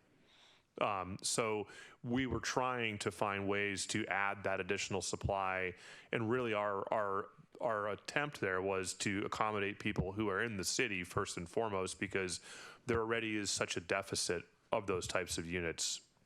Got it. It's just those people at those times in their lives, they will not live in R18. They will want to live in townhomes, or at the most something like Providence Point, but definitely not R18. That's a good point. Thank you. Comment. When I was looking at the future land use map in preparing for this, and there is in the housing goals, policies, and strategies, it's in H1.1. Ensure new development is compatible in scale, architectural style, landscape composition to that of existing and planned neighborhoods. So I'm interested in how, when we look at this, how the issues with what we're comparing and contrasting in that future land use map and the potential new area gets addressed by the application of this strategy. So basically it's saying there needs to be a compatibility with that existing neighborhood, right? Absolutely. This was a big, the focus of development regulations phase 2, with a whole new neighborhood design section, which, as David mentioned earlier, really changed how subdivisions and neighborhood scale development will happen. Also, as part of the HB 1110 implementation, we'll be sort of re-looking more intently at development standards with respect to middle housing. So I think there's a number of ways that this has already been addressed in some ways, but that we can build from as part of this effort, and in particular in the code updates that we'll be doing to implement the plan. Yeah, and so, and you've somewhat answered it, but I think to mitigate concerns from residents, those that are here, we should be able to say, we have a strategy in the comprehensive plan. And what's a little unclear to me is when we look at that proposed future land use map, how to square the, what that's shown with what is in H1-1 over here. And it may be part of that challenge that I mentioned, that the future land use map is so, it's not very refined because of the way the categories are. So, I don't know if there's anything further than that other than to point out that we actually have a strategy in here to make sure that we've got that kind of transition, unless it can't be followed because of the way the land use map is drawn. So if you could clarify for us, that would be a little bit helpful, because I think that there shouldn't be a problem if we make sure that we do H1-1. Yeah, I think this is speaking to the actual quality of the development itself in terms of, things like buffers, those typically or often don't show up on a land use map. It's actually interior to a designation. So it could be written such that if your property line abuts X, zoning district, you have to have a vegetated buffer and a setback, or, your building needs to be a little bit lower. There's a number of different techniques in order to do that. So, one of the things we'll have to do as part of the implementation for the future land use map is to develop the new zoning map, which can be a little bit more fine-grained, but typically things like buffers and those sorts of things would appear within the text and graphic elements of the code itself. Yeah. So I guess the last thing is, and I was debating whether to say this should be a motion or not, and I don't think so, but I'd like us to think about it, whether we would want to have some strategy in here, and maybe it's in the land use portion or in the housing, to enable or to say that buffers are desirable, something around that. Again, I know for me personally, I'd want to think about that a little bit more and maybe have some conversations before saying, it's something that we ought to put in. But there's so many goals, policies, and strategies that deal with all sorts of things like being inclusive in housing and so forth, that are pretty specific, that we might want to include something related to having appropriate buffers. Food for thought. Yeah, seems reasonable. Thank you. John, I think I cut you off earlier. Go ahead. Yeah, no problem. Very quickly, page 83, housing 6-4, says the housing diversification toolkit. It is getting late. Will be updated on a 10-year basis. My recollection is we spent a lot of time on this project, getting it there. And perhaps I'm wrong, but my understanding was that was going to be, the toolkit was going to be reviewed and updated on a more regular basis, maybe informally, maybe formally it's done every 10 years, but seemed like 10 years was a bit long in the tooth.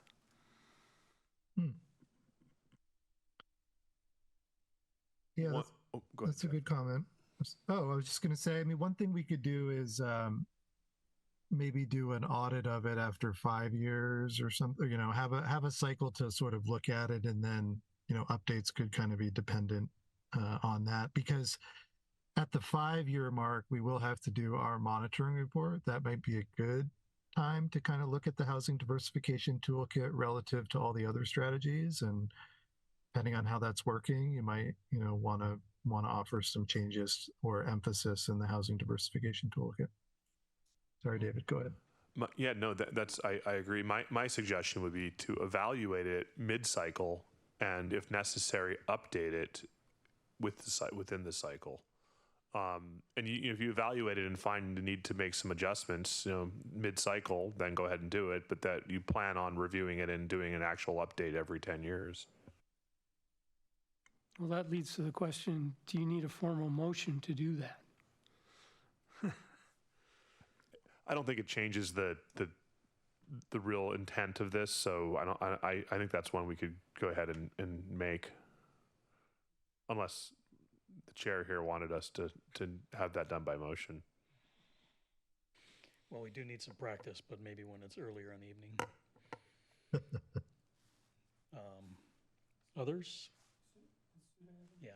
Suda, did you have anything on the housing section?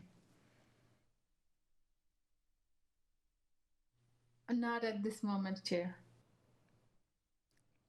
Maybe I'll make my one very broad comment. This applies really everywhere, and I think I put this in the convio. I got to practice saying that. When we originally started reviewing these pinwheel diagrams, I really liked them because I think from the standpoint of thinking about how to develop strategies, it was useful. I wonder how they'll be used in the comprehensive plan once it's solidified and in the future. And I don't have a good answer for that, but it just seems like in some ways you look at those and you go, well, that's interesting, and so what, right? What is it telling me as a user and reader of the comprehensive plan 2 years from now? What do I do with that? It felt like maybe just a little bit of a, and here's how you should look at this, or here's how you should use this, or here's how you should think about it. Because it seems like really good data, but it's not clear how then somebody in the future would use it.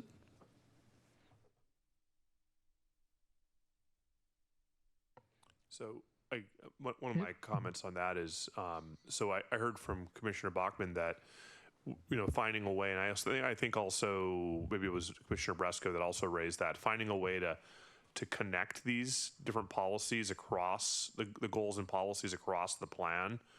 I think this is an attempt at trying to do that. And this is where we were trying to show the cross connection going back to the vision. And maybe there's a way to enhance that to better achieve what you are asking us to achieve, but do it here by connecting it to the vision. It may be as simple as just saying that somewhere in here, at that opening paragraph of each one. Okay, other things on housing? Syed, did you have some? Yeah, David, as you recall, I brought up the issue of urban design back then, and I heard you saying that you don't have that as an element, but that is a part of the comp plan, that you're going to be looking at urban design elements in the comp plan. So we do have, I don't know that we have that in the comp plan. We do have it in the code with regard to the town center, and any other sub area or neighborhood center that was brought online would include urban design. Just by way of density requires additional consideration of design. We are also facing, and Jeff, you might need to remind me of which Senate bill or House bill it was, but the legislature has also told us that we need to be very specific to limit the amount of subjective design standards and be very clear and streamline our design standards. So with urban design, it's a bit of a tricky one right now with this cycle, because the legislature is basically telling us that cities have gone too far with urban design requirements and that they need to pull back on those because they're causing a delay in permitting and they're causing an additional cost in development that is resulting in an increase in housing cost. So we're kind of, you need to find that balance, right, of design that is very clear and objective. And we're going to be going through our codes and doing a review of all of our design standards to make sure that we're not left with subjective standards that are really hard to interpret and apply. I'm going to pass on a copy of the Bothell urban design element of the comp plan. I was initially part of that discussion. We really saw the importance of it, and we want to make sure. So what Dave, you have a copy of it.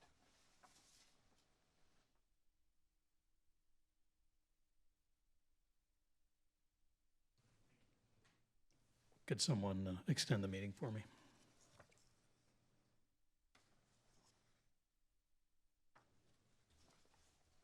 Even though that urban design goes beyond the housing, but to me, housing should be a. Syed, an can important- you hang on 1 second? I'm sorry. Motion to extend to 9 o'clock? Second. Moved and seconded to extend to 9. All those in favor say aye. Aye. Aye. Opposed, no. Thank you. Go ahead, Syed.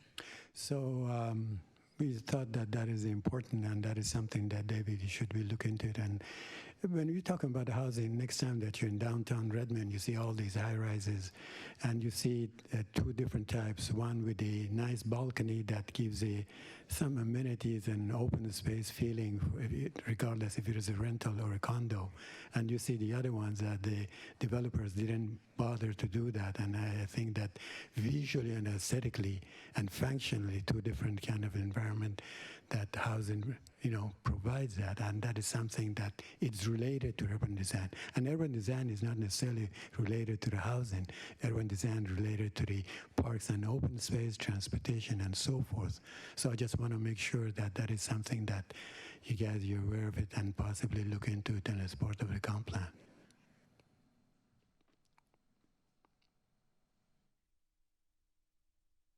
So Jeff, I don't know if you have feedback on how that might already be integrated into the various elements of the comprehensive plan.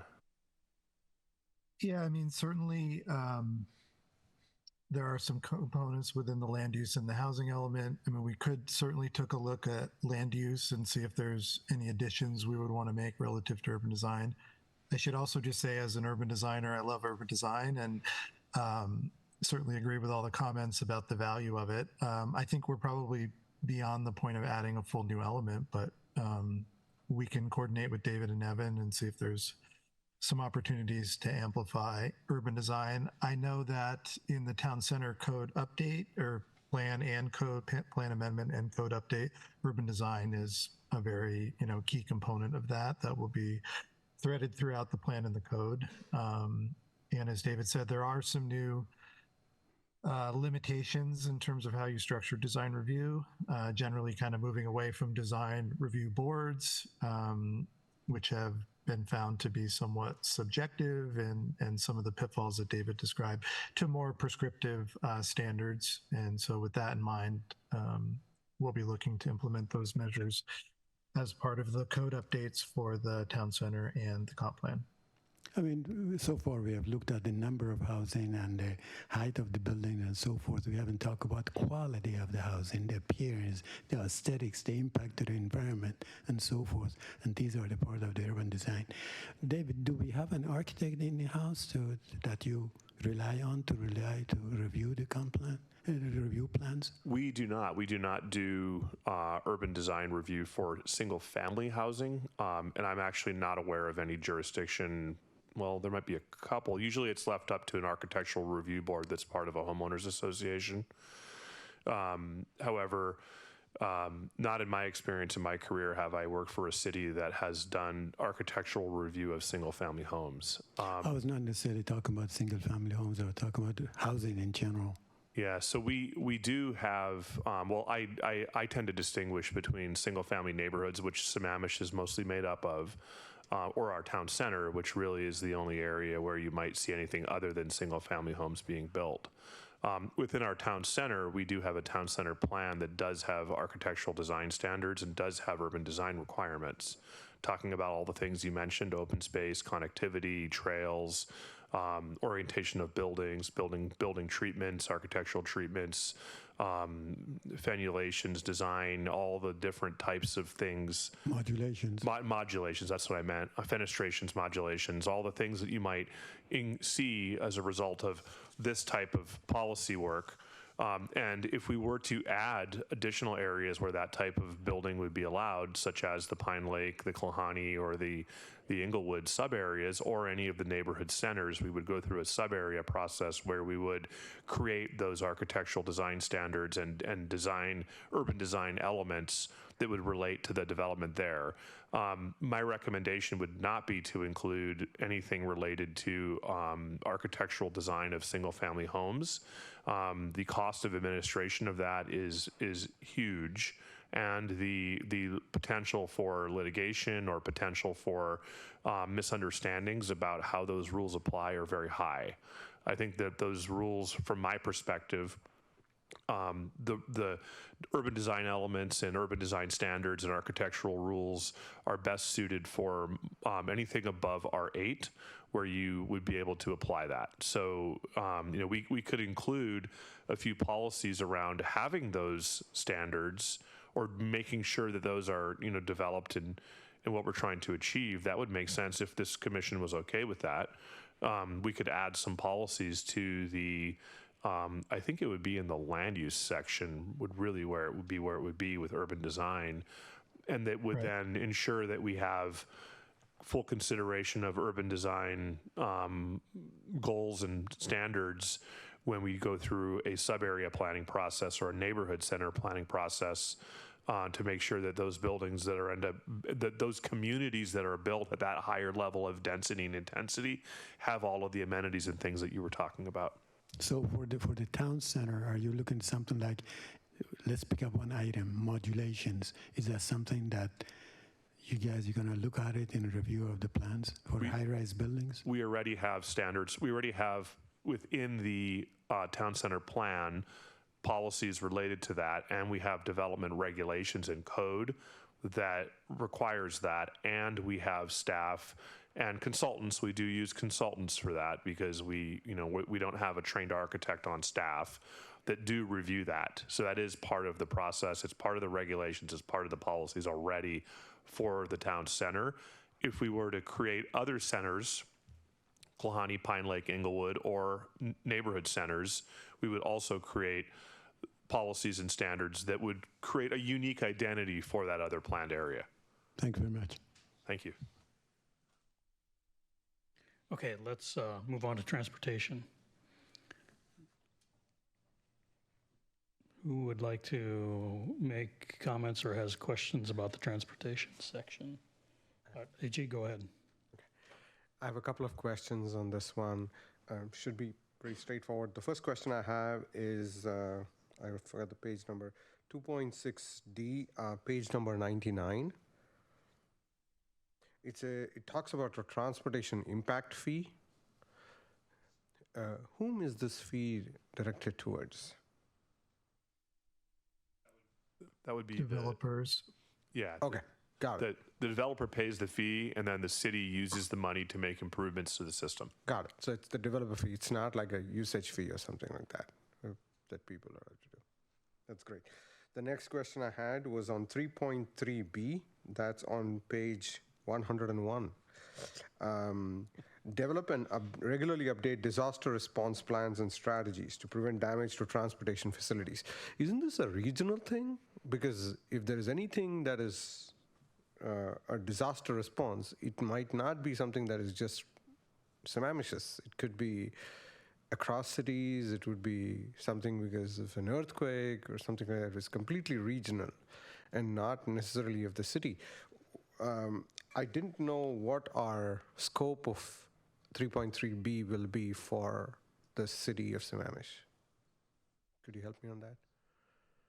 Yeah, so we would be working with our transportation engineering team to assess our network and to look at where there are potential risks in the event of a range of events, in the event of in the case of a range of events occurring, such as earthquakes or landslides or major rain events and floods, fires. These are all things that are potential real life scenarios here in the city, and we're not just so concerned with evacuation plans. We are also concerned with the resiliency of the road network and the road prism itself in the event of a event. In the case of an event, I'm sorry it's late. And what we want to make sure that the roadway is still functional, right? So trying to design a resilient system that has multiple routes, or that is built a certain way, or where we're looking at how stormwater flows under a road, and that it's not going to completely wipe out the bridge in the event of a flood. All of those things are part of that. Got it. My only question in that case would be that isn't that already built into the plan? Like already the entire Puget Sound has construction guidelines and requirements which make us want to be resilient towards that. Now, of course, something is going to happen. We're going to have to spend money, and we need to make sure that everything is there. But my theory was that given that that the regulations already do that, and given that this may not be just related to Sammamish, isn't this the scope of a Puget Sound Regional Council rather than of a plan that we would do in our framework over here? No, that's a good comment. Maybe this could be modified to really focus on collaborating regionally and also assessing locally how to make sure we're properly planning for a resilient network. So I think the answer is in part yes and no, because we, regionally and state and federally, we have planned for events and we do collaborate and across jurisdictions. But one of the facts is that our environment is changing. And a big theme with this comprehensive plan update cycle is climate change and resiliency. And I think this is speaking to the intensity of storms that we're seeing, the potential for other events like fires or flooding as a result of some of the longer, drier periods or more intense storms. So it's really wanting us to develop and the key word I think is regularly update disaster response plans. Got it. I totally understand that. I didn't mean to indicate that our responsibility would be a grand sum of zero. I didn't mean to say that at all. What I was trying to say is that it is more of a shared one that we would probably, and I don't have a lot of information to say that here's a localized situation that we need to plan for. This is not something that is a regional thing. This is not something that is a factor of something else, but that we would have to plan for this. And then even if it is regional, there is a little bit of a responsibility from our side that we will have to do it as a city rather than as just saying that this is all regional. It's not our responsibility, it's somebody else's responsibility. Well, I think there's opportunity to clarify in this that we're collectively responsible and we're not an island, right? That our roads connect to other roads, and how does it all fit together? So really prompting that collaboration to happen would be important. So I think that there's definitely opportunity to add clarity to this, that it is, regionally collaborate and locally plan for these types of events.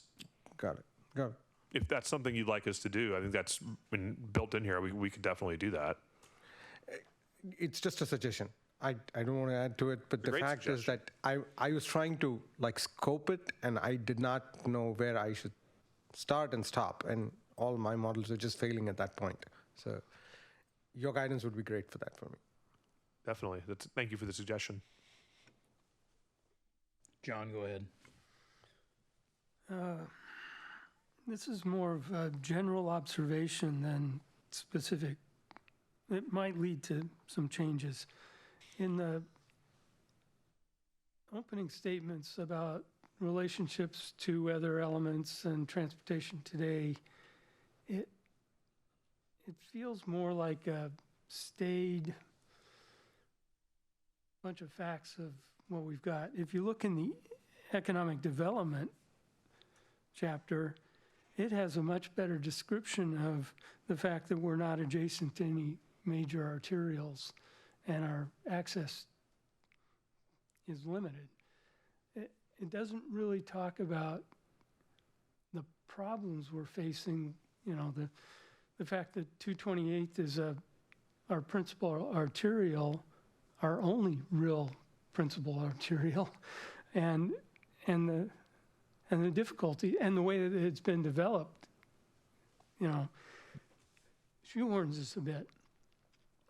Throughout the the transportation plan, it does talk a lot about connectivity, but it doesn't feel like it's connecting to the Parks Pro Plan or to economic development. It feels like it's kind of standing alone as its own thing.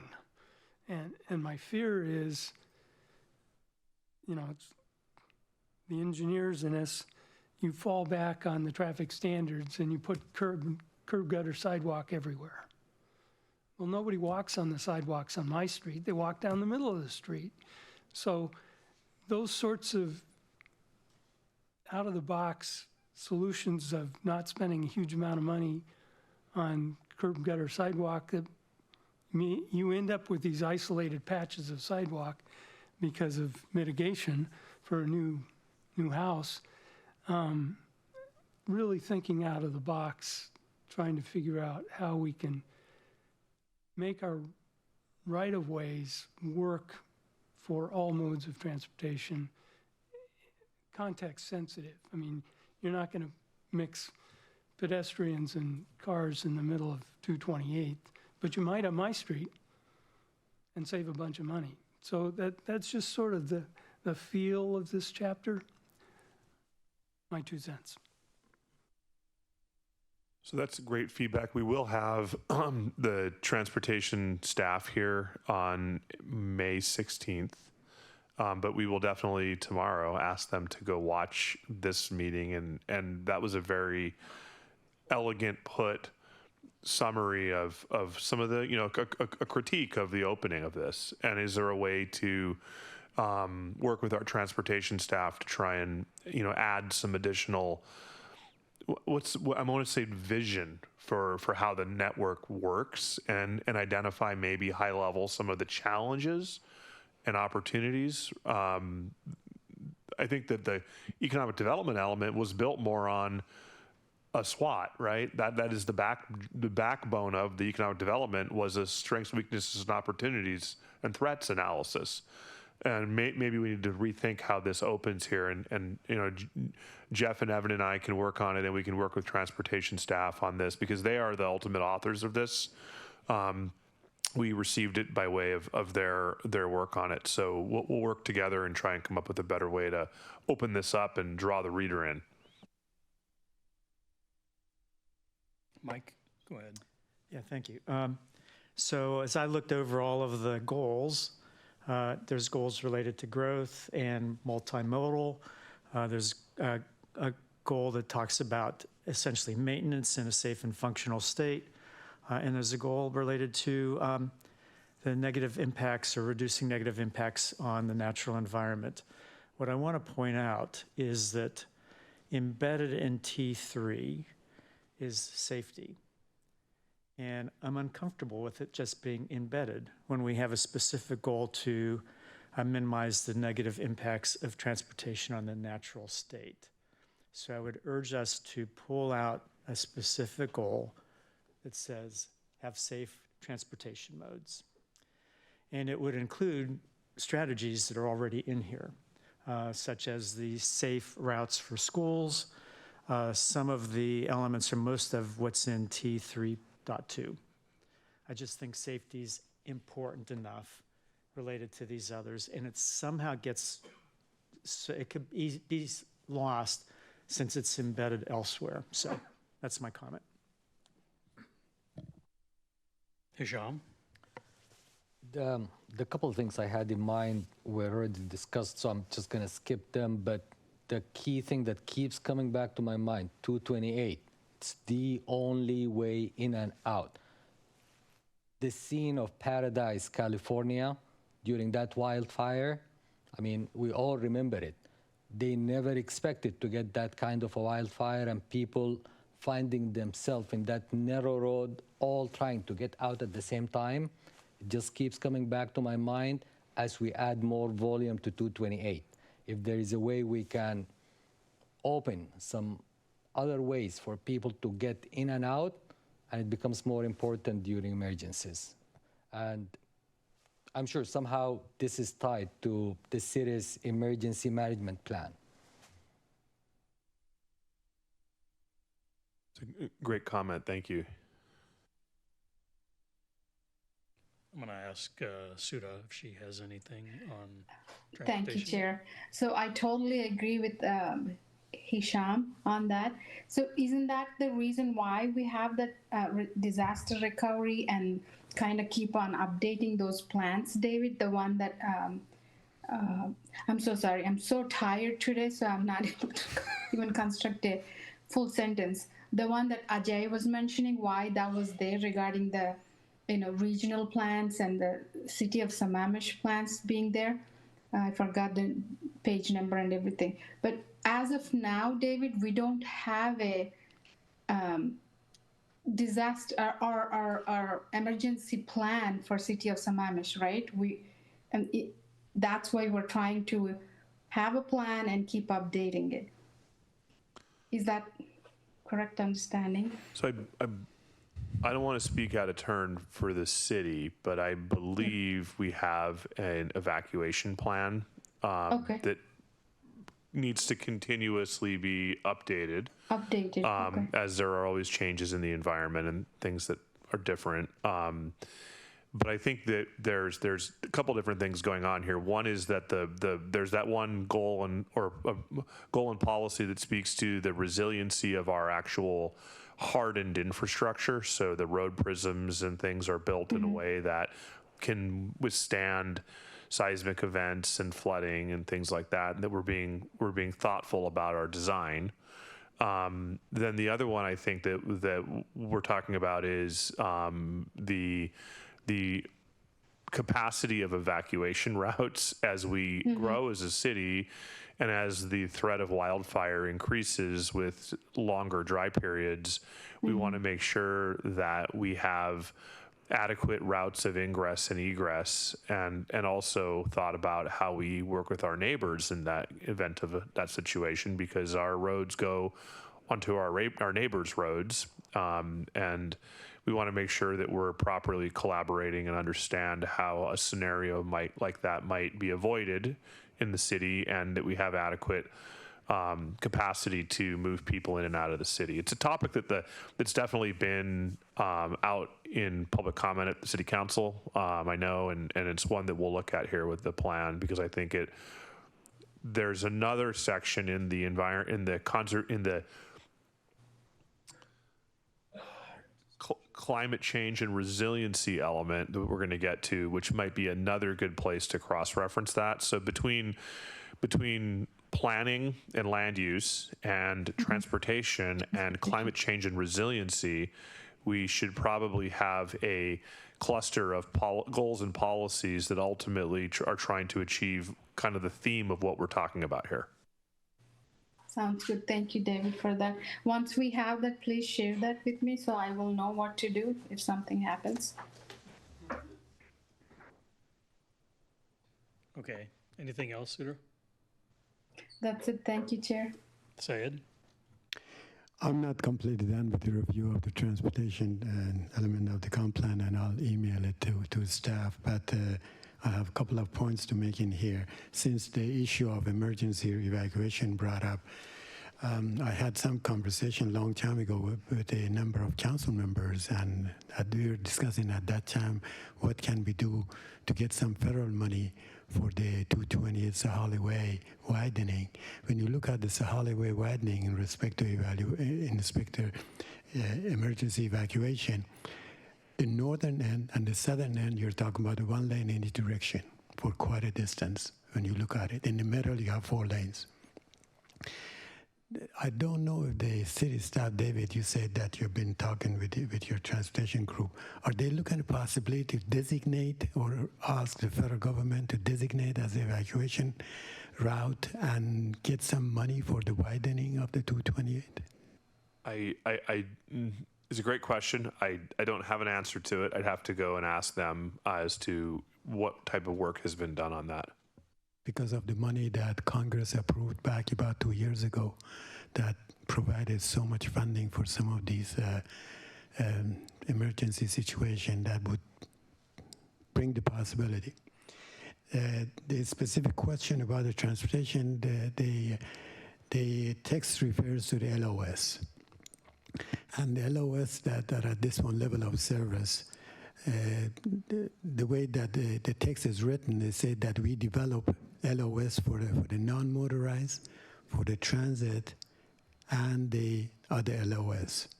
To the best of my knowledge, the LOS, the level of service calculation that the city is making to do the concurrency and evaluation of the impact of the developers is based on the vehicular traffic. Most of the cities in the region, they have moved away a long time ago of using vehicular traffic as a basis to evaluate the efficiency and the sufficiency of the system. And I don't know, David, if you know, or you maybe pass on to the transportation folks. Are you guys gonna move away from that old concept of the vehicular capacity as a way of evaluating the network? So I don't know offhand on that. I do know that as part of the development of the transportation master plan, that there will be some additional follow-up conversations on level of service, on what the different street standards are, and how the whole network and everything fits together. So we can look forward to that conversation on May 16th, which is still well within the window of opportunity to make additional adjustments to the comprehensive plan draft prior to you having a hearing.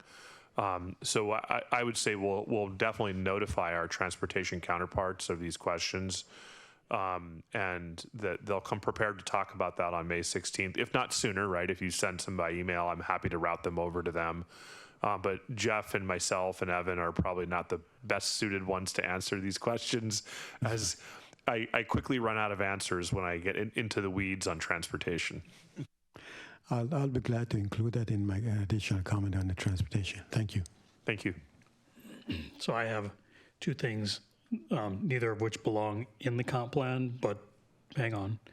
One is electric car chargers, and the other one is fish passages. And I bring those two things up because sometimes it's easier to start specific and then back out. As a couple of people have said, it's a little late and I'm losing track of what's in here and what comments I've made, but I think that our transportation element should have a degree of forward-looking in it, so that we make sure that we point out that all of our transportation planning and the efforts we make should be not just thinking about the problems we have today, but by thinking about how we can solve problems in the future, and whether that is charging electric vehicles or whether that is a different way of measuring traffic or managing stoplights, or we should continually be looking to the future for our transportation system.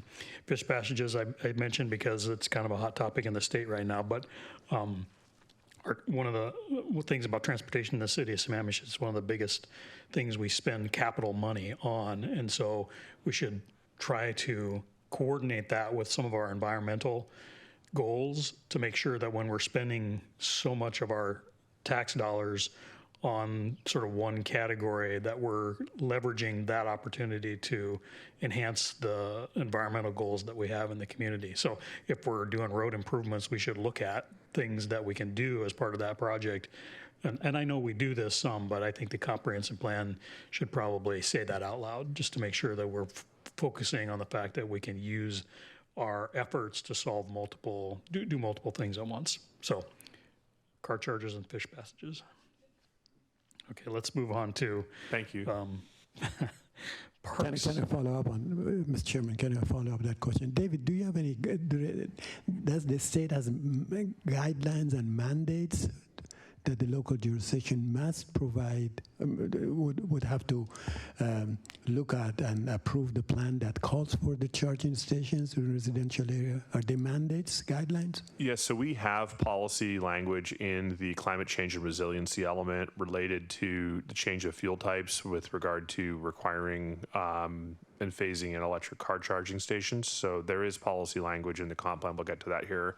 Has been a change at the State Building Code Council level with the state building codes that were just adopted and were made effective on March 15th. I'm going to go on a limb there, pretty close to that. And within those state building codes, there is a requirement for certain types of buildings that they be that a certain when you have structured parking or clustered parking, that there be a certain percentage of the parking stalls are actually equipped with electric car charging. Then there's another percentage that's required to be included that has it's roughed in for electric car charging. And then finally, there's another percentage, I believe, if my building manager told me this correctly, that actually requires it to be forward compatible with future car charging. So you have the conduit put in place. And so what we're basically doing is that's all for new construction. And I think it relates to some renovations of a certain scale as well. But the challenge here is it's not a requirement for single family. And it's not a requirement for that we go out and retroactively install it in public spaces, right? That's really up to the city to do that. We do have policies that are prompting us to do that, but nonetheless, it's just not a requirement at the state level. Okay, let's move on to Parks and Rec. Sorry, Parks and Recreation. Yeah. I move that we extend to, let's say 9:25. Chair Boffman, I could actually maybe chime in about the timing, given it is late, looking at what we have left to do. The remaining elements are economic development, which we largely covered on February 1st as a commission, so I think we heard a lot of feedback then. Then we have parks, climate change, and capital facilities and utilities, which are all shorter, and I think it would be fair to maybe put those to April 18th. I think we'd have plenty of time to cover them. If you want to keep going, I'm here for it. But Well, I've removed my motion then. I just wanted to point that out. No, we still have to extend. Yeah, but not so long. That's true. So how about 9:15? That should give us time for public comment, right? I'd second that. Moved and seconded to extend to 9:15. All those in favor say aye. Aye. Aye. Opposed, no. Thank you. So, Evan, just to be clear, we're just basically going to bump everything to the next discussion. Yep. So capital facilities, climate change resiliency, parks, and economic development, which we have pretty thoroughly covered at this point. I think I'm in favor of that, since I'm losing track of what's going on. So, thank you, everybody. That was actually pretty productive, and I think those are some pretty meaty elements of this. So, hopefully that was helpful discussion as the team that's working on this proceeds to make revisions. Thanks, Jeff and David. We'll revisit the rest of these next time. Okay, let's do our agenda-related public comment for the evening. Would anyone like to make agenda-related public comment? 7 minutes per person. Go ahead.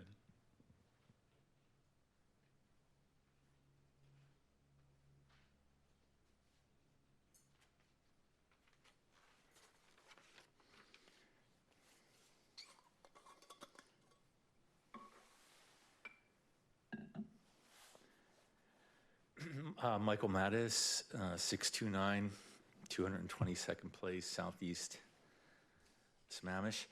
I'm one of those people that Mary Wichter was referring to earlier in the evening who finds public comment quite painful. I do have water this time, however, so I should be able to make myself understood. Before I start, I would just like to say I appreciate the comments by commissioners this evening that show some willingness to consider alternatives to the redevelopment zone that has been proposed. It's encouraging to know that our concerns and input is being heard. Much appreciated.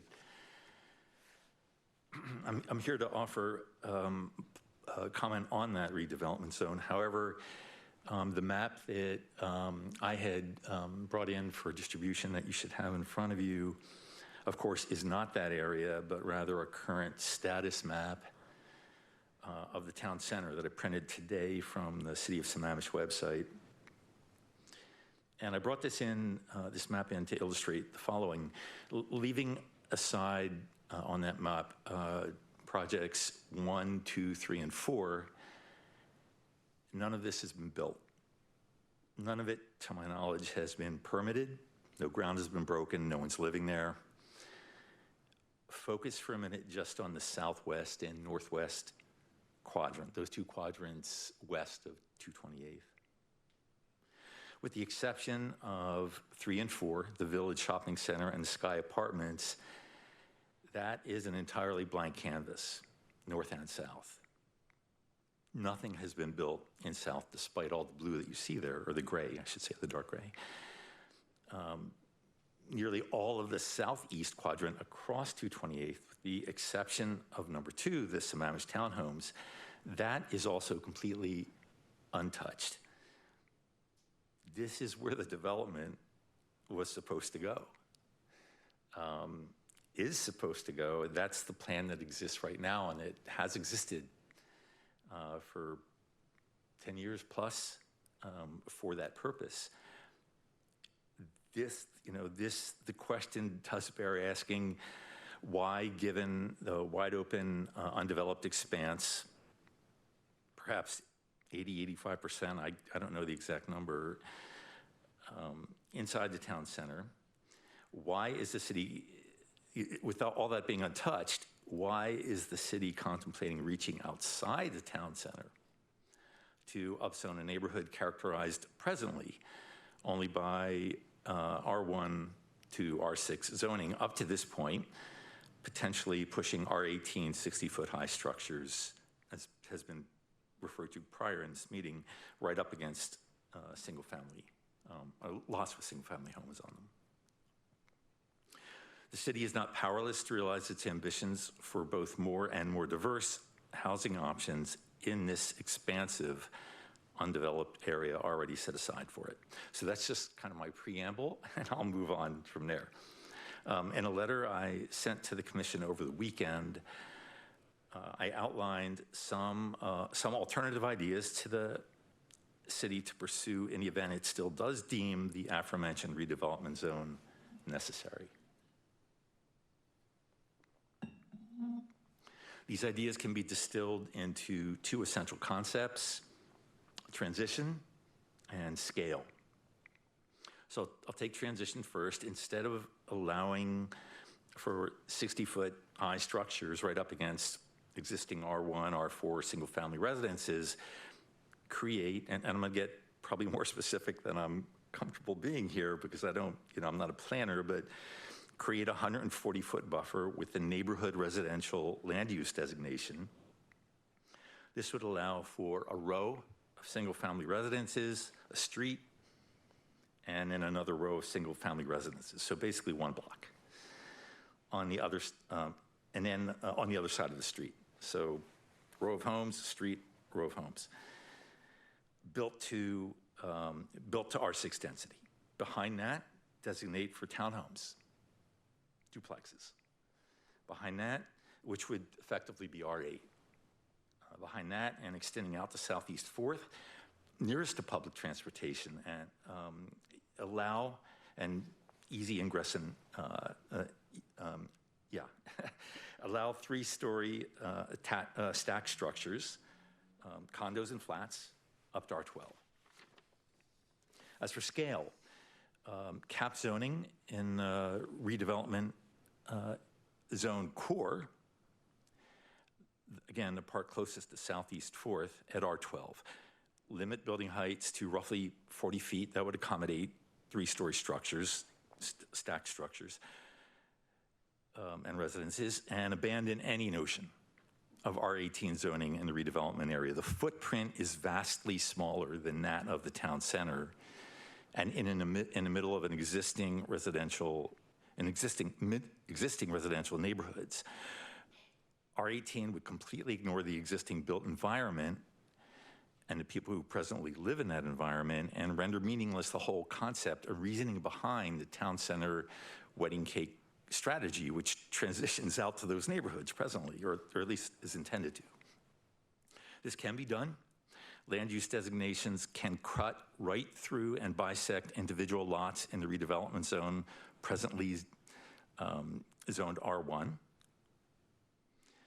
Of course, the will to reconsider has to be there, and I'm encouraged, to hear tonight that that is indeed there. And, to not just kind of fixate onto version 1 and not, consider alternatives to that. The existing plan does look favorable presently to developer interests and landowners looking to cash out. As David mentioned, they've been very close to this process. We have not, for various reasons, though we have been involved in many community planning things in the past, am I out of time? I am. So it's just important to note that in conversation with the head of community development, we were told directly the city does not need the redevelopment zone west of 222nd Place to achieve its goals over the time horizon contemplated by the 2024 comprehensive plan. And with that understanding, given the conspicuously undeveloped expanse inside the TC, it would be easiest to simply argue, don't do anything. That's not what we're doing here. We're trying to offer a middle ground that takes into account the potential outsized impacts on area residents. Thank you very much. Thanks, Michael. Mr. Stickney, I assume you're next.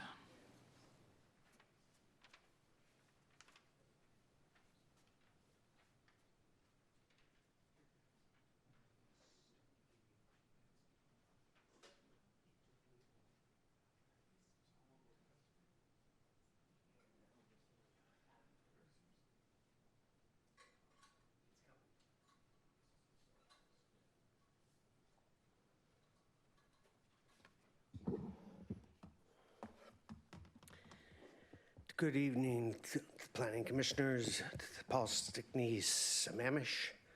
Long time coming, and part of the reason what's here was coming is because of what happened at the town center open house when David Pyle said he's been waiting for me to give quantified numbers.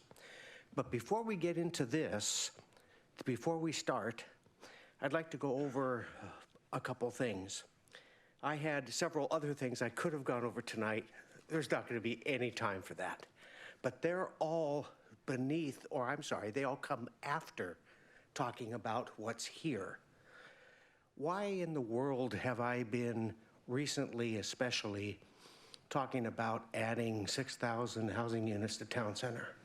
Why talking about giving Eastman's project, maybe 500 to 1,000 on 20 acres of his land on top? Why am I recommending a major dive by the city into all the rest of the numbers? It's because from my analysis, which I'm going to explain in just a minute, I believe that to have even a small chance at meeting optimal housing needs for habitability and added riches for the community, the city needs between 10 and 26,000 housing units. I don't mean to scare people. My numbers are bottom up. I'm going to share where those bottom up numbers came from, and I'm going to mention that I've got the Sammamish bug, have had it for lots of years. Had I not had it, the numbers could be way higher. So I want to say a couple words here, and then I'll get into these specifics. Call me a reconsideration requester. Call me putting everybody on notice to some facts. Call it to direct attention to something important. Call it trailblazing. Call it a right reviser. There's many things we need to change in the assumptions to get authentic, and then reconsideration. Call me a consequence consensus builder. And, I liked the books when I was a kid. Dune, I haven't been to see Dune 2. I've seen the old movies. But when Muad'Dib takes the water of life, his consciousness is expanded. He tells people, you have no idea. Well, I kind of somewhat feel that way because I'm operating in a place where I see what the outcomes can be and feel what the advantages are. And what I want to try and do is get others to consider that, to see if others have that same vision or view. If not, there's no harm, no foul. If there is, we can get things right. So I'm not going to go through all the details on what I handed to you. I enjoyed, by the way, all the comments that were made today. And I could spend quite a bit of time on the sheet I handed out, but instead I'm going to go over it on a high level and offer an example. I've been in residential real estate since 1977. I've always had a skill. That skill is to get the range of value for a house right. Houses don't have a number. They all have a range number. They aren't like stock. They don't have X price on X day. There's a range of market value that is supported. How you get there, which I have learned over time and evolved with, is there are 20 to 30 factors that you need to analyze in coming up with the range of value for a house.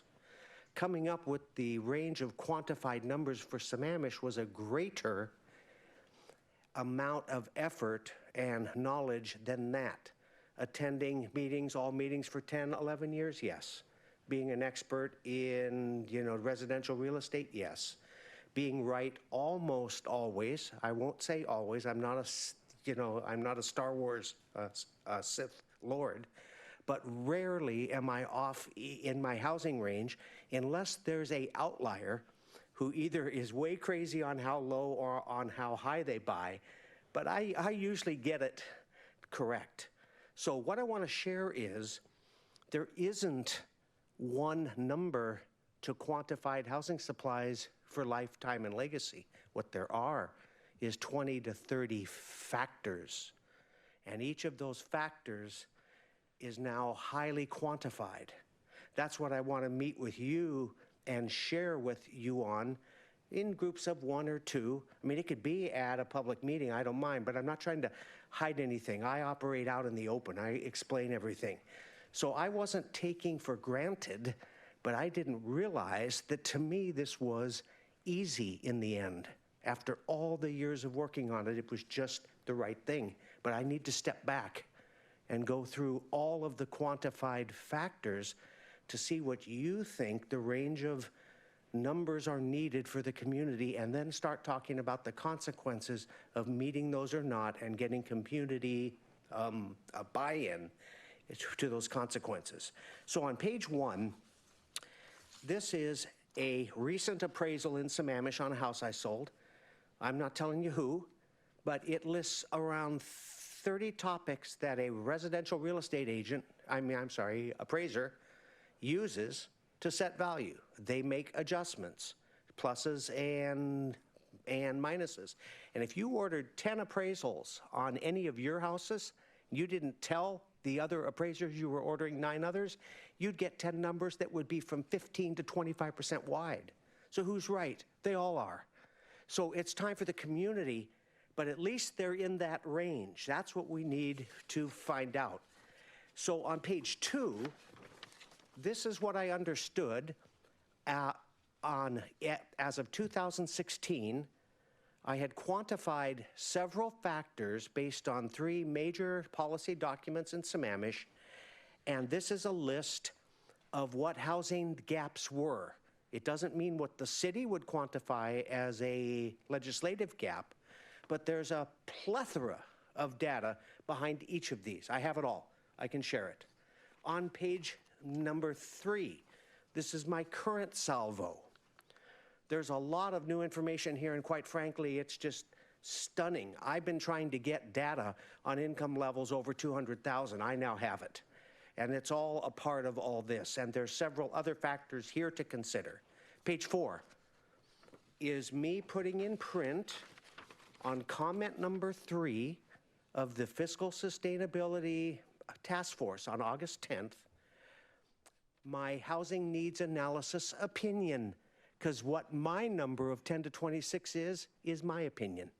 But it's based on all these quantified factors. I want to share the factors, see what your opinions are, because if we get the numbers right, we can come out way further ahead as a community, and I want to see if there's consensus. I want to test that and see if there's consensus to make that happen.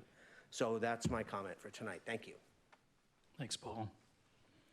Evan, do we have anybody on the call on the Teams meeting? Whatever it is. Sure.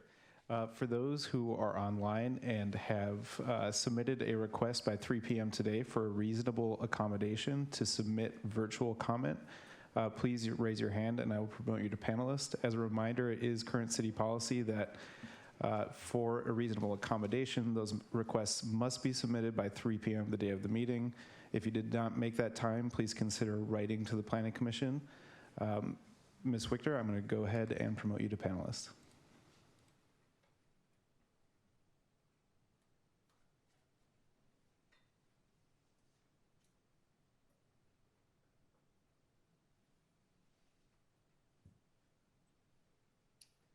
Good evening. This is Mary Wichter of Sammamish since 2000. Just wanted to say really great meeting and good inputs. I wanted to speak to several things in the beginning. First of all, Paul Stickney does a tremendous amount of research and has very wide, vast experience with houses.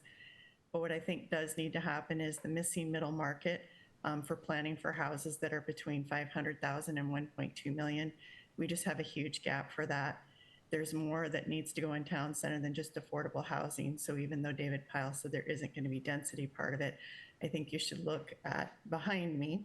It's actually a copyrighted thing from Opticos Design. There's something called middle housing, which is what's pictured behind me. It often isn't built or isn't even able to be built because of zoning codes. And it's what's needed.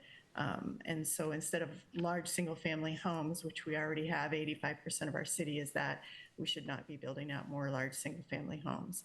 So on the suggestion for the FLUME, the future use land map, to be changed because it basically matches the zoning code currently, so it's kind of useless and just as a double hoop to jump through. We should go ahead and do some zoning so that middle housing can be built. If we don't, David Pyle said very clearly that developers are going to buy and you're just going to see more big single family homes going, which is what we don't need. So I'm just going to move myself here. So the thing that we need in town center is the mid-rise. The mid-rise is the taller things, and you can see they have set backs and they also have step backs, so it's just not a big block building.